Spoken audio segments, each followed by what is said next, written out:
Let's hydrate first before we tackle the reality of the human condition.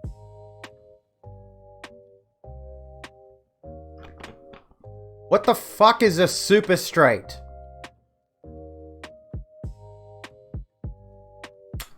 There you go, Soul Reaper.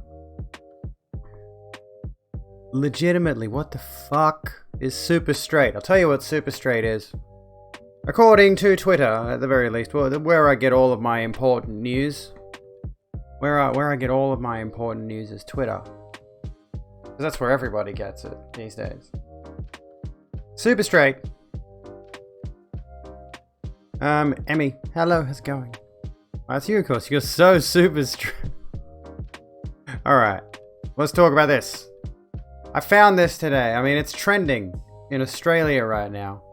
The phrase hashtag super straight is trending in Australia. Over 9,000 tweets. I'm not even kidding. That's not even a Dragon Ball Z reference. Over 9,000, nearly 10,000 tweets right now. This has cropped up. Yes, 9,000. And happy Mardi Gras, everyone, which is very relevant to the subject at hand. Because this has come up. This right here. That's the other side of my face. What am I doing? Hi. How are you? This has come up. What is super straight? This is a new sexuality that means you're only attracted to cisgender women or men. This was made due to an influx of people saying that you aren't straight if you aren't attracted to trans women and men. We are part of the LGBTQ+ now. According to these imbeciles. I think my music is a bit too loud. Anyway, so let's unpack this. According to Urban Dictionary, this definition has been around since at least February 28th of this year, for the record. So it's not something that cropped up today. However, what I've been able to glean, the reason that this is suddenly experiencing an influx of attention, is that there have been TikToks going around of people declaring their super straightness, whatever that means. And this person's got the right idea. Super straight is not LGBTQIA+, still straight, literally fucking transphobic, yes, not oppressed in the slightest. You're not going to worm your way into the community by making up a new transphobic sexuality. So what super straight aims to do, some of you may think to yourselves, and I agree with this, don't get me wrong, I don't agree with super straight as a concept, but you are free to be a straight person with a genital preference. Go the fuck ahead. You're free to be a trans person with a genital preference. You're free to be a non-binary person and have a genital preference if that's how you want to do things. Go ahead. You are free to have a preference to not date somebody who has had gender reassignment surgery to your preferred genitalia. Genital reassignment surgery, not gender reassignment surgery. You get the point. You get the gist. You are free to have all the preferences you want, but to slap a label on it, to slap a hashtag on it, and like, let's just take a look really quick. And yeah, SS. Do we need to go into the acronym? Let's take a look at some of the things that have cropped up as a result of this. I should have saved some of these actually. Like, look at this absolute piss take. I am not saying that I agree with the way in which super straight is going about it, but their concerns are legitimate, according to this guy. We need to talk about how men and women are being asked to invalidate their own sexual orientation to validate someone else's identity. That's... what? Who's asking you to invalidate your own... Who's asking you to invalidate your sexual orientation to validate someone else's identity? Genuinely asking the question here. Who's going out of their way to say, hey, listen, you need to fuck trans people? I feel like this has always been like not a dog whistle, that's not the phrase I'm looking for. I feel like this has always been a non-argument, like they made this up. Like, SS more like KYS. USA rules, does it? Welcome to the Rogue Room. I've turned off my actual follow alerts for the record. Yes, honestly, Reaper, this does reek of a victim complex and a manufactured outrage concept. Quite frankly, these people are... They've... Honestly, let's just throw this out there right now. The superstraights, as they like to call themselves. The superstraights don't have any problems in their life. They've got no issues. They've got nothing interesting going on. That's what the problem is. This is why these things keep cropping up. These kinds of issues keep cropping up. Is because these people are bored. They are so bored in their privilege, they have to make up problems. Which in this case is a direct... it's a direct attack on transgender people. Let me see here. Blah, blah, blah. If you identify as super straight or supported, blah, blah, blah. That's just normal stuff. Let me see. There were a few good ones here. There were a few good ones in the trending tag, and I've fucking lost them. Here we go. Hello, Jordan. How you doing? Yeah, I've turned off my follower notifications because last night we had a bit of a follow bot attack. We managed to nip it in the bud, thankfully. We managed to nip it in the bud before it blew out of hand. Also, happy Mardi Gras, everyone, which, again, can we illustrate the point that this super straight thing is trending during Mardi Gras? For the record. How much of a coincidence do you think that is? What a coincidence. Shocking. Okay, I have to concede defeat here. I cannot do this. I'm sorry. I tried... The knee highs thing. This is not kosher. Yeah. God, how do people wear those? Anyway, how do people wear those bloody things? My legs are not made for that, okay? My circulation has been cut off. Okie doke, let's get back into it. Glad to hear you're doing good. Looking beautiful as ever tonight, thank you. But anyway, yeah, it's entirely unsurprising that an anti-LGBT hashtag is trending specifically during Mardi Gras. What a shock. Everything, even light eventually travels in curves. Nothing is super straight. True. Love the shirt. I thank you. Is it the shirt or is it the crop that I'm wearing under? I've been to one Mardi Gras, actually, way before I came out. And honestly, that night made me feel particularly unusual in a number of ways. Thinking back on it now, I think I was already questioning way back then. That was like back when I was like 19. What is a follow bot? So to elucidate what a follow bot is essentially you'll start getting a ton of follows all at once. And fortunately last night they were all named very similarly. It was like Zoom underscore and a bunch of random letters and numbers. It was really lazy. And it just keeps spamming your follow alert over and over again. Box. Bang, there you go. Have I missed anyone? Oh, also a posture check. Let's see the fit. What's wrong with it? Why? What's wrong with the fit? I took the knee highs off. I already just stood up. I just stood up.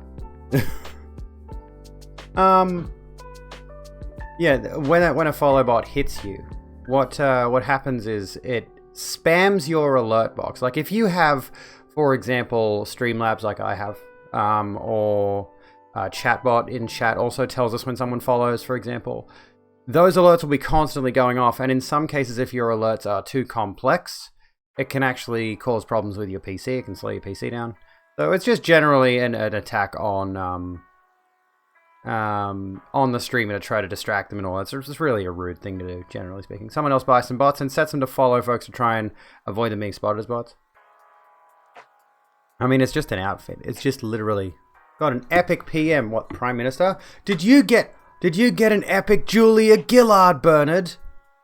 Can we get some bring back Julia Gillards in the chat? I think she was okay. I can't remember. I wasn't very heavily politically invested when she was Prime Minister, but she was pretty good.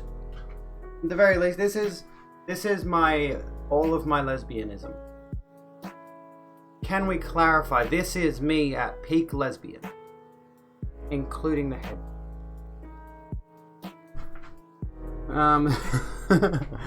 Hello, Freaky. Welcome back. Switch to stream elements. You can set a boolean. Ooh, that's good. The shorts are adorable. I like these shorts. I want to get some of those jeans that are like full of holes. I need to get those. Can we get some Julia Gillards in the chat? Just genuinely speaking, can you imagine? My ear is ringing. Ow, that's very annoying. Anyway, can you imagine if I actually had a politician on my stream? Kevin07, Kevin's good. Kevin Rudd, give us a bit of Rudd. Give us someone. Give us something. Give us Albanese, I don't care. Just not Morrison. Get it? Not Morrison. Okay, I'll stop. Alright, let's go back to the super straight thing. Because I had some points that I was going to make. I mean, this is quite clearly designed to make light of trans, gay, lesbian people, etc. coming out. This is just quite clearly... There's no integrity here. These people don't actually they don't stand for anything. These people are not queer in any way, shape, or form. And they have no reason, again, as I tweeted earlier, straight is the systemic assumed default, right? If you meet a person, generally speaking, unless they queer code themselves like crazy, and even then, I feel like a lot of us just are wired to immediately assume straight. So, in this particular regard, to come out with the proclamation, oh, not only am I straight, I have a genital preference for cisgender people. It's quite clear. It's an entirely unnecessary remark to make. The bedspread, do you like my emotionally exhausted blanket? I'm in love with this thing. And that's how I'm feeling about the super straights. Ew. No, do not put me as Prime Minister. Goodness gracious, no, I do not need that responsibility. Goodness, no. No. You should not be allowed to title yourself super straight unless you publicize your browser history.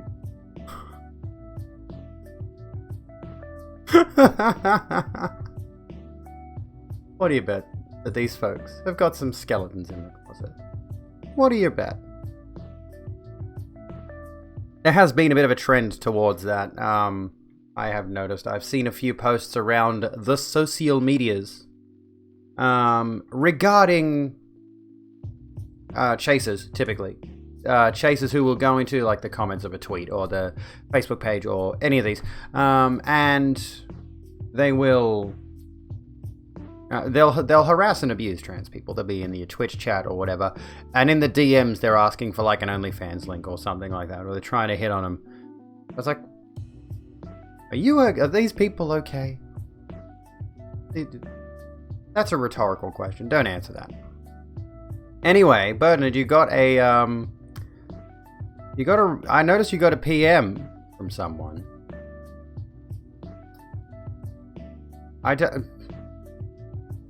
I'm looking at that PM and I'm just like, yeah, what's this person talking about? I know who you're talking about, by the way, Bernard. I know the username at this point, and we're gonna get into that. We're gonna get into the discussion of trolls and so forth, because that person, quite frankly, much like the super straights. So, like, to clarify, yes, you just got harassed by them too, Connor. Yep. I'm surprised they can't DM me unless I've blocked their account. I don't know. I can't recall. Anyway, we'll come back to that. Oh my goodness, Gingerbeard Man. Why am I only just noticing? Was just looking at the selfie channel in Discord. Y'all def sexier than me. Bullshit. You are sexy as hell, Gingerbeard Man. Why am I just noticing the one in your username? I just automatically assumed you were just Gingerbeard Man. Ban on site if they pop in, I think. Yeah. No Shinigami Eyes doesn't affect the DMs. Because it only affects people who've been actually factored into the Shinigami Eyes extension. Yes, I added a selfies channel in the Discord. If you are not already in the Discord, !Discord. If you would like to join it and hang out with us, we now have a selfie section. If you're keen. And you can be keen if you want to. Also, Fox suggested a poll, which I don't really want to do, honestly, but we might as well. Why not? Let's do something stupid. I mean, at the very least, we can say that Trump is not a currently elected official, so he can't hurt us anymore. for the time being. Mr. Dude Guy, sir, how's it going? But yeah, you can check out my Discord. Well, the Discord is also in the socials link. You're gonna abstain real quick? Yeah, I wouldn't vote on this one. Neither one of them are good. Anyway, the ultimate end of this particular discussion, I think. I think we've virtually covered everything there is to cover about the super straight thing. Like, there's not really a lot there, but just looking at everything we have available to us, all the information we have available to us, it's something that's always been around, but someone has decided to make it a trend right during Mardi Gras, and that's obviously intentionally designed. This person has done this as an attack on LGBTQ plus people. So, you know, it's not at all shocking, it's not at all surprising. These are a bunch of edgelords who are trying their best to rile us up. I guess in the sense that the hashtag is trending, they've managed to make it work. And, yeah, it's like deciding what brand of bleach to drink. One person voted Trump, no one else has voted anything else. I'm going to vote Morrison just to make it 50-50, and that threw the balance off. Great. I'd prefer it to be a tie so that both of them are as evil as each other. Bad as each other. Neither one of them are better. It's the worst of two evils. Both of them are the worst of two evils. So yeah, this is clearly bigotry. You're absolutely right. These people, this is not a sexuality stance they're taking. Again, like I mentioned before, straightness, heterosexuality is the presumed social default. If you meet a new person, you assume they're straight. Even subconsciously, you just assume they're straight. You know? So for them to go out of their way to say, oh look, I'm a heterosexual who only likes the cisgenders. By the way, the term that these particular people love to bandy about how much they hate the term cisgender, they treat it as a slur. There we go, Trump and Morrison as a tie there. Yeah, super straight has an Urban Dictionary entry already, as of about 8 days ago. But yeah, like, this is quite clear. It's obvious. And this is, again, like I mentioned before, these people, honestly, these people are bored. They have to be bored. And a sweaty pancake has pointed out the colors. If you missed it, what are those colors? This is obviously a big piss take, a huge piss take. Those are the Pornhub colors.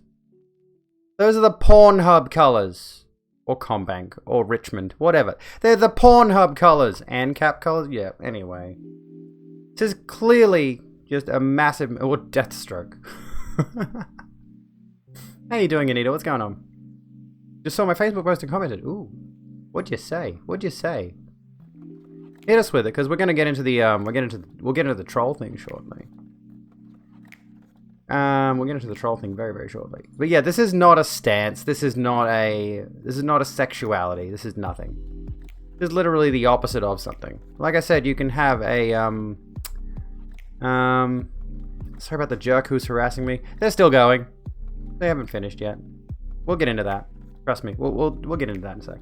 I'll come back to it, Fox. Don't worry. I'll come back to it. But yeah, I'm trying to get my thoughts out here. I think I've generally covered it, but yeah, like, what the fuck's a super straight? It's nothing. It's nobody. I'm sure some of these people are the types to try and get arrested for jaywalking so they can get themselves a weekend conjugal visit and be back at work by Monday. Anyway, Reba, there you go. Gilly Christ, welcome to the Road Room. Sit down, grab a drink, and chill out with us. They're probably the same people that want a straight pride parade, yes. I forgot about that because it's so stupid.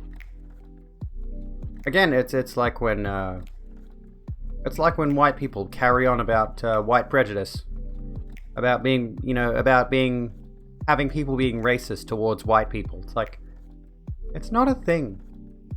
It's not a thing. You're not oppressed. These people are not oppressed, and honestly, they hate that. They legitimately dislike the fact that they are not oppressed. They don't like it. They don't like that they don't have problems. So they make them up, or they take the piss out of people who actually do, and the reason the people that actually do have problems is because of these very people. The bigots. Your body hurts a lot. Why does your body hurt a lot? Unicorn. Anyway. That's that. People of color can be racist. Oh, absolutely, yes. But they're gross. Like the people who go on about like racism against the whites are always privileged people.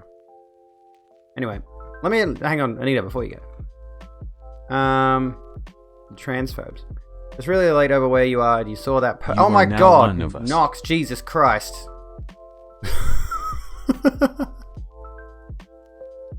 Have a good one, Anita. We are going to talk about the trolls. We're going to do some philosophy and then talk about trolls. One of us. Oh no, Knox! You gave a sub to the troll. I'm just not going to reference their name. Thank you for gifting a sub to Weirdbeards, Mr. Dude, Geyser, Irillion, Kiara, Thomas, Carpet, You are now Real, one of Real us. Solomon King, Connie Linguise, and Bernard McSmeg. Many of us, it's alright. Knox, think of it this way. Even if they get a sub, I still get money. You are now one of us. Head to bed, Anita. Thank you so kindly for swinging by. I'll have to swing by your stream sometime soon. I'll let this do its thing. I'm gonna let this do its thing so then we can do philosophy. You are now one of us. Thank you so kindly, Knox. How are you doing? One of us. One of us. Gooble gobble. Gooble gobble. Spreading good vibes. Thank you for those good You are vibes, now Razor one Rich. of us. We're getting spammed by sub alerts at the moment. All the people in your life are asleep because it's 5 a.m. and you're still trying to distract yourself as you search mental health tags and you find me. Hi, Riley. I did see you. Sorry, everything's happening all at once. You are now one of us. I hope you're okay. Enjoy those cat emotes, folks. Enjoy that ad-free viewing. And I am going to try to update my emotes very soon. With some new stuff. I have a good photo here that I would like to turn into an emote. You are now one of us. Yes, we know, Botwick. We heard you. Numerous times. I want to turn this into an emote. Honestly. I feel like this needs to be an emote. You are now one of us. In some capacity. And your body hurts because you worked from 10:15 a.m. to 7:30 p.m. At one point you were nearly crying due to everything hurting. Oh my goodness. You are now one of us. I'm so sorry to hear that, Unicorn. We don't need to see my selfies folder. You haven't blocked the troll yet. It's amusing to fuck with them. It is amusing. We haven't got Abby Pog yet.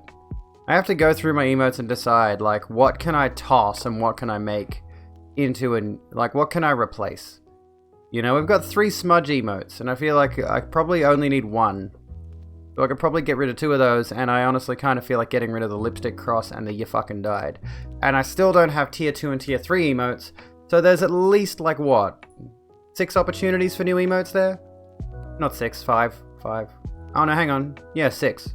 If we keep 1, we got 6 other emotes. We could do 5 smudge emotes, but I don't want to do that. And do you have any... I mean, if I could manage to snap a photo of Smudge yawning, we could definitely turn that into Smudge Pog. Don't get me wrong here, we could, but... You're really not, but time will pass. Time will pass, Riley. And you're welcome to sit in here, and chill with us. There you go, Gingerbeard Man. Alright, let's read. Which I'm probably not allowed to do. I'm probably not allowed to do this, legally speaking. But I don't care about laws. I'm a gay person, so I don't care about laws. 123 bits, Jay, thank you so kindly. How you doing, dude? Alright, how about the modern world? Let's pick something. We already did Nietzsche. We did Nietzsche. That was a long... that was a long session. Wittgenstein. How about Wittgenstein? Yeah, I'm gay. Fuck the laws. Do crime. Women are allowed to read. Oh, fuck. Alright, let's read about Wittgenstein. I should actually read some Wittgenstein. I should read all of these philosophers. I need to pick up some of their work or find it online or something. Wittgenstein's Tractatus Logico-Philosophicus is perhaps one of the most forbidding texts in the history of 20th century philosophy. Wittgenstein, Ludwig Wittgenstein. Here, I'll spell it because it's a bit difficult. There you go. That's how you spell Ludwig Wittgenstein. In the history of 20th century philosophy, only around 70 pages long in its English translation, the book is made up of a series of highly condensed and technical numbered remarks. In order to appreciate the full significance of the Tractatus, it is important to set it within its philosophical context. The fact that Wittgenstein is talking about the limits of my language and my world sets him firmly within the philosophical tradition that stems from 18th century German philosopher Immanuel Kant. In the Critique of Pure Reason, Kant set out to explore the limits of knowledge by posing questions such as, what can I know, and what things will lie forever outside of human understanding? One reason that Kant asked such questions was that he believed many problems in philosophy arose because we fail to recognize the limitations of human understanding. By turning our attention back onto ourselves and asking about the necessary limits of our knowledge, we can then either resolve or even perhaps dissolve nearly all of the philosophical problems of the past. The Tractatus tackles that same kind of task that Kant did, but does so in a far more radical fashion. Wittgenstein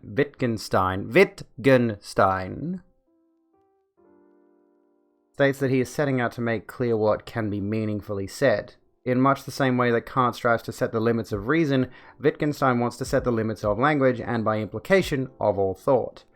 He does this because he suspects that a great deal of philosophical discussion and disagreement is based on some fundamental errors in how we go about thinking and talking about the world. There we go. Is that good? Does that help? They are definitely some words.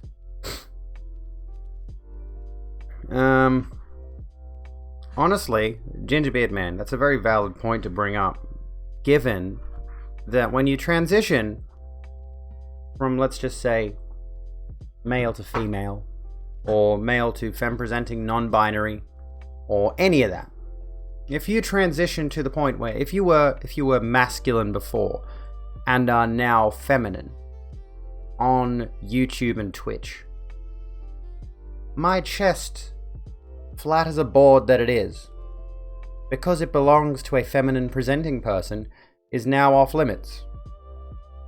So we have the particular conundrum of being very progressive towards transgender people and yet still being very restrictive with regards to female nipples.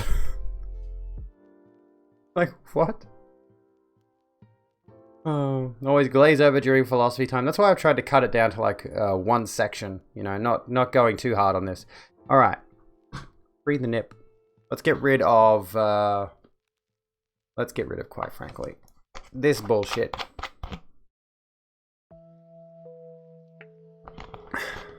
Knew of a trans person who got arrested for that. They called her out as being a male, but arrested her. What the fucking Christ? I think I know the story too. That does sound very familiar, honestly. What in the world? What is this world we live in? None of this makes any logical sense. None of it. Not a single shred of the world we live in makes any logical sense. None of it.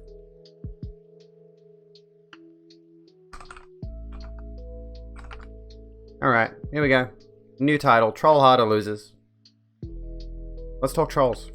Have you folks, if you are streamers or if you're not streamers, if you do any sort of content, if you do anything online, have you had trolls? Have you dealt with trolls? Have you ever dealt with obsessive trolls? Have you ever dealt with excessive obsessive trolls? Have you, like, I'm sure you've probably met someone online who comes after you, who attacks you, right? Let me see if I can find it here. And I will admit I shouldn't have probably posted this. But it's good for content. You're not popular enough? Don't worry, you'll get there. Trolls World Tour is the best trolls. You did a stand-up trans set, and someone did try to troll you. Best burning you ever did in your life. Fantastic. We love to hear it. So, a couple of days ago, I posted this tweet. There's this person who keeps coming back to my community just to trash me, my stats, my transition, and every time they come back, I'm always doing better than last time. It must take this person so much energy. No, it must take so much energy to hate one person this much. I'm reading my own damn tweet. And then, shortly after this, the reason that spurred that particular tweet on was because I think they came into my chat. Was this on Wednesday? Yeah, it was just after Wednesday's stream. They came into my chat and they were doing the same thing they always do. They trashed on my my analytics, me being trans, all of this typical boring bullshit. And the reality of the situation is my stream has been doing really good lately. My stream has been improving, and that's good. That's what I like. I like to hear it. Love to see it. I'd like to go further, higher, greater, but this particular person's been around for a minute. Reaper. There you go. This person, I feel like they were around when I started transitioning, or like maybe beforehand, it's hard to say. And they've at least been around for close to that long, right? They've been around a reasonable length of time. And I think they first approached me on Instagram, like in my Instagram DMs or in my Instagram messages, blocked them there. Then they started showing up in my... I think it was either my YouTube comment. Yeah, I think it was my YouTube comment sections. Hi, Coco Chip. How you doing? Was my YouTube comments or... I don't think YouTube has a DM system, but I ended up deleting their comments on there. And it's like, okay, they came into my Instagram first, then they disappeared for a bit. Welcome to the Rogue Room, Coco Chip, by the way. Sit down, grab a drink, chill out with us. But yeah, they disappeared for a bit. Then they came back. They did the YouTube thing. They started harassing me on YouTube. Then after I got rid of their comments, they disappeared for a bit. And they've popped in and out of streams over time. I think they might be banned now. I'm not sure. Let me have a look. Now they're subbed. No, they're not banned. Okay, interesting. They're not banned. This person's not banned in my chat, interestingly. Which would remove the sub, because, you know, fuck them, whatever. YouTube probably still does have DMs, honestly, but... no, I get the suspicion maybe they actually did remove them. Distinctly. But anyway, at any rate... but yeah, like, it's always been this thing where they will constantly harass me about my stats, my content. No one's watching you, blah, blah, blah. You're delusional, etc., etc., etc. Tired old rhetoric. They've insulted me for criticizing Twitch. They've gone out of their way to insult me for criticizing Twitch as if streamers on a platform, or let's just say YouTubers making videos, shouldn't criticize the platform for making bad decisions. Like, I strongly believe if you want the platform to improve, you need to criticize it. And I want Twitch to improve, so yes, I'm going to criticize it. Of course I am. They'd always come in and talk about the conversation at hand or some random thing that wouldn't pop up on your radar. Hang on, let me come back. Once in a blue moon you streamed some voice chat app, and this one person was obsessed with harassing me in my stream for a while. Would constantly make new accounts when you'd ban the old one. It took weeks for the company to finally IP ban them. And they'd always come back. They'd always come in and talk about the conversation at hand or some random thing that wouldn't pop up on your radar. And then they'd call up in chat and just start cussing and insulting everyone. Eventually got to the point where you wouldn't let anyone on unless they were already heavily vetted. That is quite unsettling. Alright, that's not really... Hang on, no, yeah. Hang on, I think I'd hit the wrong person, sorry, whoops.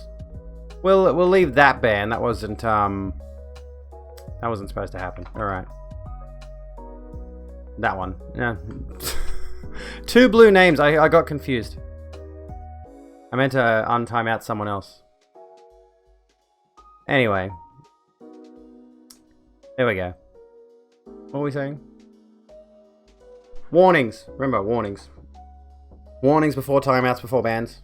But unless, you know, it's something like this person with Maiden in their name.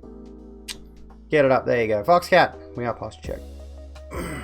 Alright, let's focus, hyper-focus. Trolling. Okay, so, I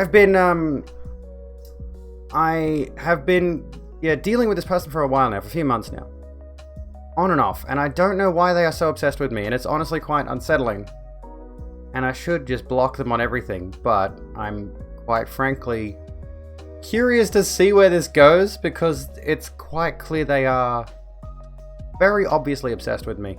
And the interesting thing is, I think it actually wasn't until the other night that they actually said anything in my chat. They have slid in my DMs on Twitch, and in the DMs of some of you folks watching. Hashtag rent-free, exactly. And they actually did comment in chat the other night, the same usual stuff they usually say. They'll say, you've been making YouTube videos and streaming for so many years and only have 30 viewers tops, which is a lie, quite frankly. You know, some of my recent streams have been hitting well over 50, 60. Not that even matters, honestly. The viewership is not important. It's like, why is this particular person so obsessed with my content in such a negative fashion. Like, most trolls will leave like one comment, and if you respond in their like if they leave a YouTube comment or something like that, and if you respond, they'll keep going, etc, etc, etc. But this person, you know, going into not only my DMs but going into all of my different social media, and then DMing people who watch me, and hell, maybe even going on Discord and DMing people in my Discord. I don't know. It's like, this person is clearly deranged, like legitimately not okay. This person needs psychiatric help. I don't know what their problem is, but this is really, really this is obscene. And yes, why are you so obsessed with me? Boy, I want to know. Yes, I do. I do want to know. They won't give me an answer, so I keep taunting them. And I'm like, I want to know why you are so obsessed with me. Here's our latest interaction, and there's been more since this. All right. This person they say to me, I have a question. Can you help? And I say, I recognize your name. What is it? How do you mean you recognize my name? You've been in my stream, my YouTube comments, and social media DMs before. You haven't been kind. What do you want? They go silent, and I say, good chat, LMAO, and they say, LOL. And this is where it gets really interesting. The first thing they come back with after that is, so one can't say his opinion on your things? And I question incredulously, my things? So what does that mean? It's like, okay, so what does that mean? And they send to me, this is a follow-up, right? Yeah, could never understand why you keep on making, for example, YouTube is in caps for some reason, videos when seriously only 5 the same people are liking them, and to stream all these years for the same 30 viewers tops, just asking what's the point? The point is I enjoy streaming and making YouTube videos. And I've had some small successes in it, and I like to pursue those. I like the little milestones that I hit. You know? It's like if you participate in any hobby. If you do any hobby. You don't have to explain for them. Oh, no, I didn't. I didn't explain for them. Let's ask this poll, though. Right. Coke or Pepsi is a very important poll that we always need to get the answer to. Okay? Bad habit of saying bruh every other statement. I think I get where you're coming from. This dude gets 0 views. This dude has 14 followers on Twitch and doesn't stream. So I don't know. This is the thing, is like, I've checked their YouTube channel back when they were harassing me on YouTube, and I've checked their Twitch channel, or their Twitch account, and both times, no content. So why do they care so much about my pursuit of content? Right? Go Coke. And welcome to the Rogue Room, Riley.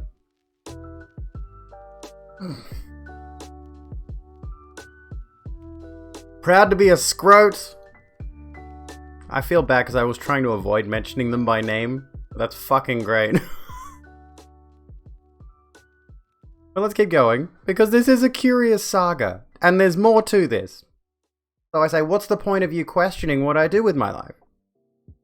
To call publicly one platform dumb and still keep on using that as you call it a dumb platform, Twitch. Who is actually dumb one here then? Don't think it's Twitch. Oh, not questioning anything, just asking out of curiosity, that's all. Sadly, can't give any better answer than that.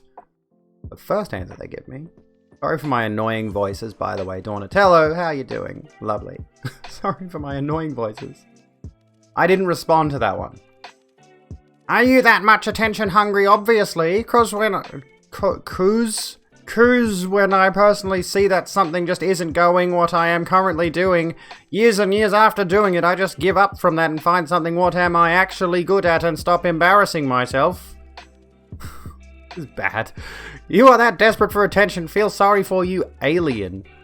They call me alien for reasons unbeknownst to me. Coke is in the lead, guys. Folks. Coke is in the lead, folks. That's alright. You can freely call me transphobic, because I keep fucking up. Owenwow.wav. If he doesn't like me, why does he watch me and why does he keep coming back to me? This person has a crush. Anyway, yeah, and this is the thing. It's like they go, when you personally see that something isn't going, like, what they're saying is like, if what I'm doing isn't working, I change it, and I've literally changed my content numerous times. Because I haven't liked what I was doing before, I haven't liked the progress before. So I have shifted what I'm doing in content creation numerous times over. Welcome to the Rogue Green Blades. Sit down, grab a drink, and chill out with us. I am transphobic. You may flirt with me, Dawn, you may. They aren't stalking me, but if it gets doxy, then I will be contacting the authorities. Oh, Jay is laying down a challenge there. Alright, let's take a pause for a sec. What's your favorite flavored milk? In chat, pick a flavored milk and hit us with it. I would, honestly. Yeah, apparently I'm transphobic, because, like, yesterday, I said LGB, accidentally. And, yeah, tonight, what was I saying? What did I say before? I've forgotten now. We got some chocolates, we got some strawberries, oat milk, vanilla milkshake, not bad. Transphobic, scared of transportation. Banana's good. I'm not seeing, you know what I'm not... Oh, by the way, Coco, thank you for complimenting the aesthetic of my room. I saw that before, but I missed it. I'm sorry. So sorry. I am not seeing, and I'm insulted by this, quite frankly. I am insulted by the fact that in chat right now, I'm not seeing a single choc mint. You miserable bastards. You can't have milk. Oh my goodness. Coco, I am so sorry. Can we get some Fs in chat for Coco? Choc mint is fucking great. Oak used to do a choc mint. It was fucking amazing. I don't think I tried Blue Heaven. I wanted to try that when it was on its limited run and I missed it. I am Aussie, yes. How'd you guess? Why do you have 35 liters of milk? Choc mint, it was a limited run, unfortunately. You could probably make it yourself. You could get like chocolate milk mix and some kind of mint stuff to put in it. But there was a choc mint flavored milk run through Oak. Anything mint is a no. Aww. Choc mint isn't as good as chalky milk. I'll fight you. I will fight you violently. Yeah, what flavor is Blue Heaven? I think Blue Heaven was like that bubblegum flavor. Or blueberry? Really? Blueberry? Vittoria do a choc mint hot chocolate. Ooh, I'll give that a look. Vittoria is a coffee company, aren't they? I'll give that a look. Would love a grasshopper. I'm avoiding alcohol for the time being. After our most recent debacle with alcohol that made me sick. I'm going to avoid it. Good night, Riley. Have a good one. Thank you so kindly for hanging out tonight. Should we come back to our troll? Should we come back to our troll? Yeah, Calgar's cocktails hit me for 6. They totally did. Mint Baileys. Well, there's something. Do they not still do that anymore, or has it, was that a limited thing? Am I still drunk? I feel like it. Jesus. Honestly. Flipped off is out of stock. I think you need to wait for it to recharge. Anyway. So. This person. Interesting. Why we voluntarily eat Vegemite. Listen, that is a war crime. Not eating Vegemite, but questioning the eating of Vegemite. I don't know. We were raised on it. That's the way I see it. I was raised on Vegemite, and as a result, we're just used to it. Honestly, I quite frankly think that Australians will coerce their children into liking Vegemite at a young age, because I've seen numerous parents stick their finger in the Vegemite and put it in their children's gums, get them to try it, and at such a young age when they're a baby, they start getting they subconsciously develop a taste for it. Love how all Americans taste test Vegemite with a spoon. I know, it's so dumb. Is Australia even real? No. Marmite or Vegemite is good in vegan gravy. I'll have to give that a try. Thought blue is a flavor. Blue is a flavor. This tastes like blue. Name and mobile phone number for purposes. It's a spread. It's meant to go on bread, right? Like Vegemite is supposed to go on bread. You're supposed to put it all like on English muffin or something, right? Welcome to the Rogue Room, Aqua. How you doing? What was I gonna say? Yeah, like you don't eat a spoonful of Vegemite. You put it on bread, crackers, English muffins, basically on savory baked goods, right? It's not meant to be scooped out of the jar and eaten wholesale. It's meant to be taken lightly. And generally you pair it with butter or something else. You know, you don't just go straight Vegemite. That's not how that works. Welcome in, Charging. How's it going? Taste it with a fork. Yeah, you don't eat the whole fucking jar in one gulp, no. Now, malt extract, on the other hand. Yes. We'll go to Australia, but afraid of the bird-eating spiders. That's what they sold her to me as. They said, that's a bird-eating spider. I have not seen her eat a bird in my entire life. She'll eat a cricket. They fly, I guess. Does a cricket count as a bird? You could maybe eat a hummingbird, maybe. Look out for the drop bears. Yeah, exactly. Look out for the drop bears. And the emus. Honestly, the emus are probably the worst. They are the Australians' mortal enemy. We'll come back to our troll in a second. I need to teach a bit of history. I need to teach a bit of history here. I need to tell you all about why Australians hate emus so much. And why we have chosen, in the modern day, to imprison them in zoos across the nation. It is for the good of our society that they are locked away. These dangerous monsters started a war with us. The Great Emu War was a nuisance wildlife management military operation undertaken in Australia over the later part of 1932 to address public concern over the number of emus said to be running amok in the Campion district of Western Australia. The unsuccessful attempts to curb the population of emus, a large flightless bird indigenous to Australia, employed soldiers armed with Lewis guns, leading the media to adopt the name Emu War when referring to the incident.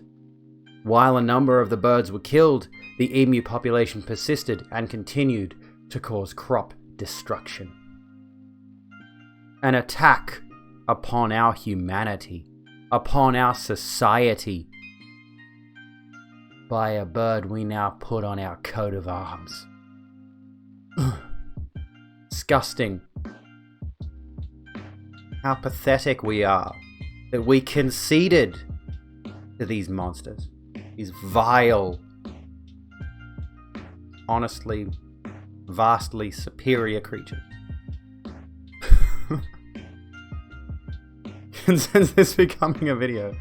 So yes, following World War I, large numbers of discharged veterans who served in the war were given land by the Aussie government to take up farming within Western Australia, often in agriculturally marginal areas.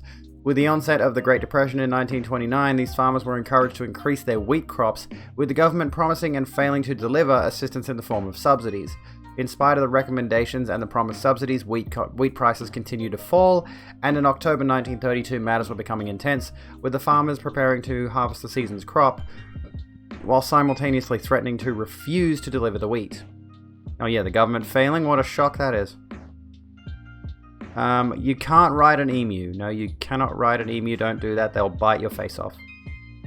Anyway, the difficulties facing farmers were increased with the arrival of as many as 20,000 emus. Emus regularly migrate after their breeding season, heading to the coast to the inland region, from the inland regions. With the cleared land and additional water supplies being made available for livestock by the Western Australian farmers, the emus found that the cultivated lands were good habitat and they began to foray into farm territory. In particular, the marginal farming land around Chandler and Walgoolan. The emus consumed and spoiled the crops, as well as leaving large gaps in fences where rabbits could enter and cause further problems. You rode an emu? Wait, seriously? Maybe you can ride them, I don't know. Farmers relayed their concerns about the birds ravaging the crops, and a deputation of ex-soldiers were sent to meet with the Minister of Defense, Sir George Pearce. Having served in World War I, the soldier settlers were aware of the effectiveness of machine guns and requested their deployment. The minister readily agreed, although with conditions attached. The guns were to be used by military personnel, troop transport was to be financed by the Western Australian government, and farmers would provide food, accommodation, and payment for the ammunition. Pearce also supported the deployment on the grounds that the birds would make good target practice, while it has been argued that some in the government may have viewed the operation as a way of being seen to be helping the Western Australian farmers to stave off the secession movement that was brewing. Towards that end, a cinematographer from Fox Movie Tone was enlisted. There's even more here. That's just like that's the background of it. The Emu War is quite literally a fucking fantasy war when you leave out the fact that it actually happened. Honestly, like, you think about... This would make a great movie, by the way. Think about the fact that the vast majority of the fantasy that we consume, you know, the Lord of the Rings or Game of Thrones or any of that sort of stuff, like, there's a lot of situations in these stories. And I mean, I know the Lord of the Rings is very, very high fantasy, but there are some elements of these stories where it's like, this seems like such a crazy, wild concept. This would never happen. And then you go back and read the history that the fictional author was reading about and researching to set up their particular fantasy setting, and you're just like, oh, this thing did actually happen. They've just fictionalized it. They've just changed the names and added dragons. Like... Yeah, all war fiction is based on the Emu War. It's beginning in 1932. Every piece of war fiction, including every piece of war literature, is based on the Emu War, even War and Peace by Sun Tzu. What have I missed? Let me come back a little bit. As a ranger class, you're on Team Emu. The dragons are just emus. Yes, quite literally. You know, this is why we fear them so much. This is why we imprison them. Actually, I'm considering going back to the Australian reptile park sometime soon, and I'm going to take some photos of the emus. Me with my hand around the neck of one of them, just like menacingly. No, I won't. What's up, Danny? How's it going? Yeah, just have to imagine dragons. No. Stop that. No. Hacksaw Ridge, Emu War. Saving Private Ryan, Emu War. Star Wars, Emu Wars with lightsabers. Military involvement was due to begin in October 1932. The war was conducted under the command of Major G.P.W. Meredith of the 7th Heavy Battery of the Royal Australian Military, with Meredith commanding Soldier Sergeant S. McMurray and Gunner J. O'Halloran, armed with 2 Lewis guns and 10,000 rounds of ammunition. The operation was delayed, however, by a period of rainfall that caused the emus to scatter over a wider area. The rain ceased by the 2nd of November 1932, whereupon the troops were deployed with orders to assist the farmers and, according to a newspaper account, to collect 100 emu skins so that their feathers could be used to make hats for light horsemen. Hot take, emus were there first. I know, this is just more colonialist bullshit, quite frankly. This is just yet another case of the white man oppressing the native peoples. In this case, the native emus. On the 2nd of November, the men travelled to Campion, where some 50 emus were sighted. As the birds were out of range of the guns, the local settlers attempted to herd the emus into an ambush, but the birds split into small groups and ran so they were difficult to target. The emus had strategy. Nevertheless, while the first fusillade from the machine guns was ineffective due to the range, a second round of gunfire was able to kill a number of birds. Later the same day, a small flock was encountered and perhaps a dozen birds were killed. They had strategy. Sleepless in Seattle is just the Emu Wars with less emus, less war, and more Tom Hanks. Oh, dude. Honestly, like we've been thinking a little bit about the situation regarding war and propaganda and media recently. I've been contemplating it quite a lot. You were stressed when you came in and you're losing it laughing now. We got more to go, don't worry. The next significant event was on the 4th of November. Excuse me. Meredith had established an ambush near a local dam, and more than 1,000 emus were spotted heading towards their position. This time, the gunners waited until the birds were in close proximity before opening fire. The gun jammed after only 12 birds were killed and the remainder scattered before any could be shot. No more birds were sighted that day. The 5th. In the days that followed. This is only the first attempt. I forgot to mention, this is the first attempt, okay? There's more to this. There's a second attempt. And an aftermath. In the days that followed, Meredith chose to move further south where the birds were reported to be fairly tame. But there was only limited success, in spite of his efforts. You're gonna have to, like, suggest me some animals to put in there, Bernard. Give me 5 animals. 5 animals, and then we'll do the poll. By the 4th day of the campaign, army observers noted that each pack seems to have its own leader now. They had squad leaders. Oh, the emus. The emus had a military hierarchy of their own. Love you too, Dawn. Have a good one. Gotta take charges. Wait, oh, I thought you were leaving. I thought you were doing something. Oh, bitch has gotta take charges. What are you doing? I thought you were leaving. Gimpies are not animals, but you nominate them. Okay, we got drop bears. Emus, drop bears, one nation. Well, I'll give it to Bernard. We'll do Bernard's. Okay, so give me this for a sec. Alright. We'll do your actual animals. No. I'm not gonna Google Notepad. No, I want to bring up Notepad. Thank you. Gimpies are not animals, but they are probably worse than any animal that could kill you, honestly. Did you hear about the person who got a gimpy on their genitals? Yeah, look that up.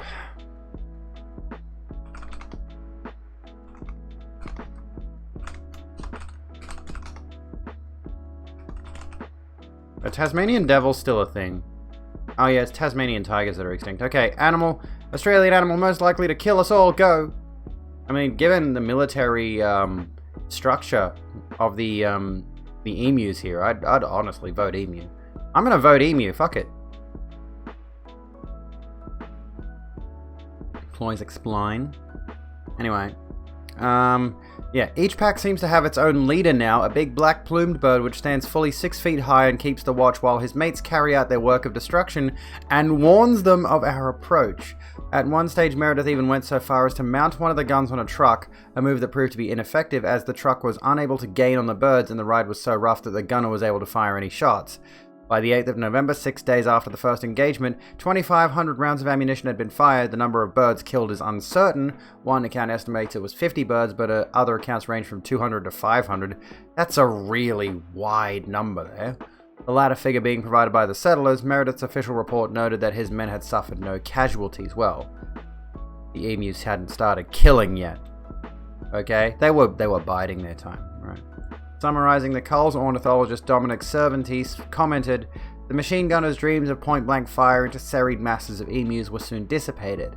The emu command had evidently ordered guerrilla tactics, and its unwieldy army soon split up into innumerable smaller units that made use of military equipment uneconomic. A crestfallen field force therefore withdrew from the combat area after about a month." On the 8th of November, members in the Australian House of Representatives discussed the operation, following the negative coverage of the events in the local media, including claims that only a few emus had died. Pierce withdrew the military personnel and the guns on the 8th of November.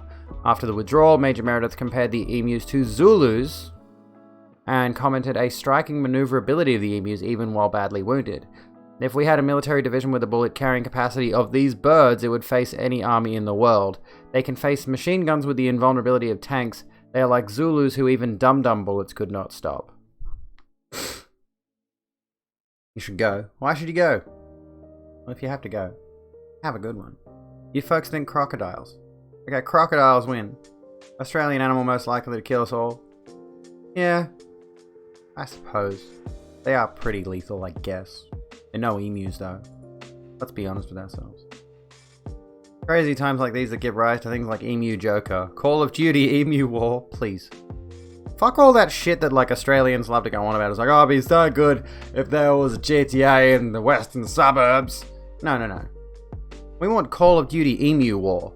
If we're gonna have an Aussie game, we want Call of Duty Emu War. Let's fucking go, right? Yeah, crocodiles never won a war. Second attempt. But what if the crocs grew long emu legs? Oh no. After the withdrawal of the military, the emu attacks on crops continued. Farmers again asked for support, citing the hot weather and drought that brought emus invading farms in the thousands. James Mitchell, the Premier of Western Australia, lent his strong support to renewal of the military assistance. At the same time, a report from the base commander was issued that indicated 300 emus had been killed in the initial operation. Acting on the requests and the base commander's report, by the 12th of November, the Minister of Defence approved a resumption of military efforts. He defended the decision in the Senate, explaining why the soldiers were necessary to combat the serious agricultural threat of the large emu population, although the military had agreed to lend the guns to the Western Australian government on the expectation that they would provide the necessary people. Meredith was once again placed in the field due to an apparent lack of experienced machine gunners in the state. Here's the thing, like, genuinely, not even kidding. We'll wrap up on this second thing. We'll wrap up on this second attempt. And then I have a bit of a discussion I want to take with you. Taken to the field on the 13th of November 1932, the military found a degree of success over the first 2 days, with approximately 40 emus killed. The third day, 15th of November, proved to be far less successful, but by the 2nd of December, the soldiers were killing approximately 100 emus per week. Meredith was recalled on the 10th of December, and in his report he claimed 986 kills with 9,860 rounds, at a rate of exactly 10 rounds per confirmed kill. In addition, Meredith claimed 2,500 wounded birds had died as a result of the injuries that they had sustained.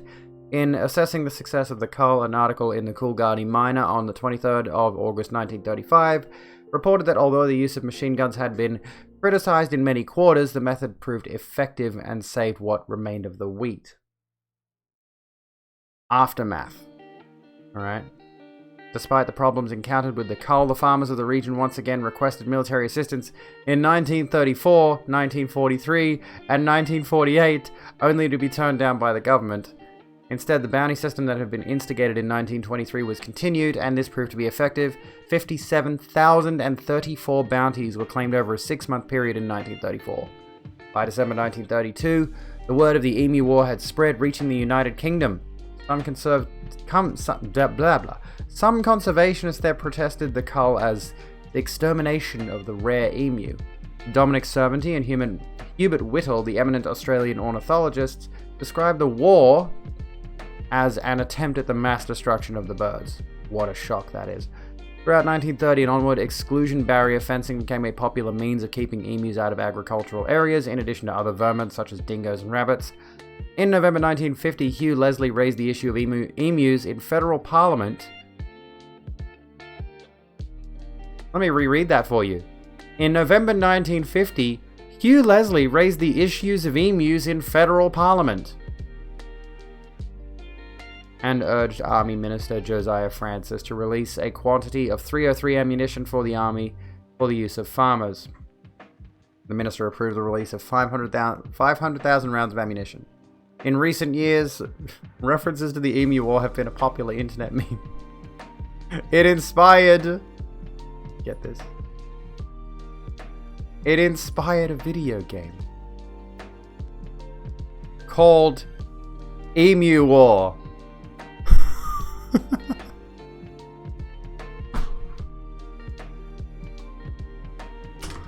I quit.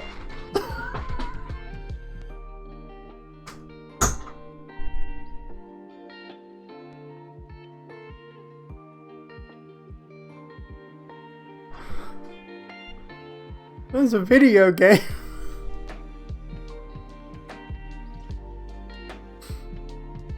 There is a video game.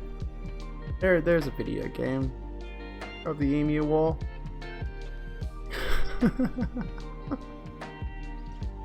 Oh, fuck.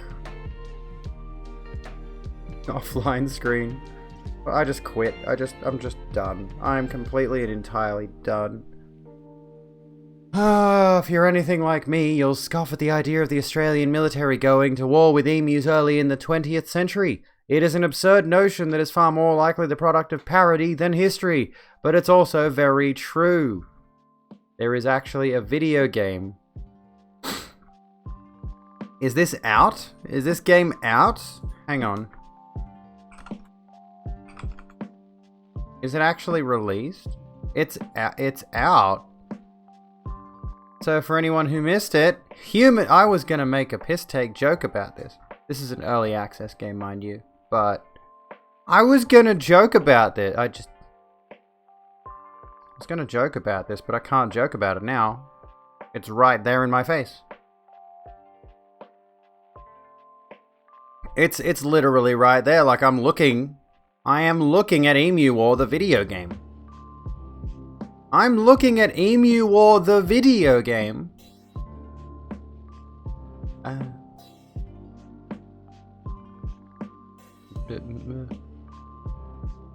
I have no words.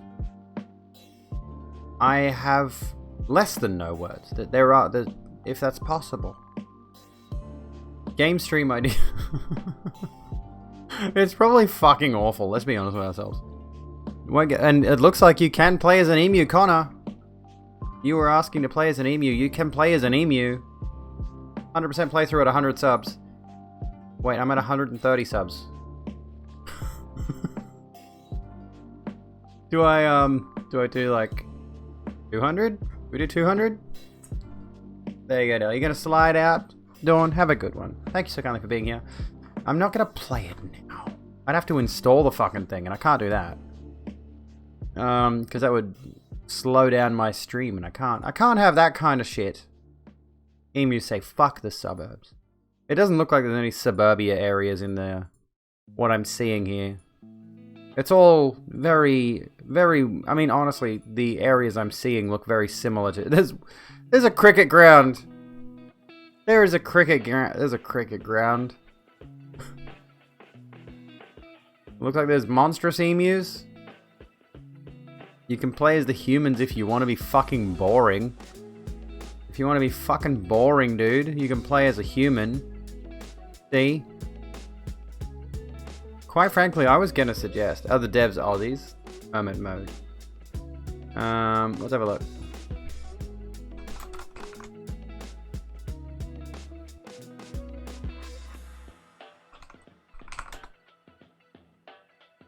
Yes, they are. Their website is .com.au, so I would dare say yes, they are. Yes, they are indeed. Hermit Mode are an Australian dev team. Excuse me. Who are working on Emu War. It's in early access, so it's not a finished game. But there you go. Oh, fuck.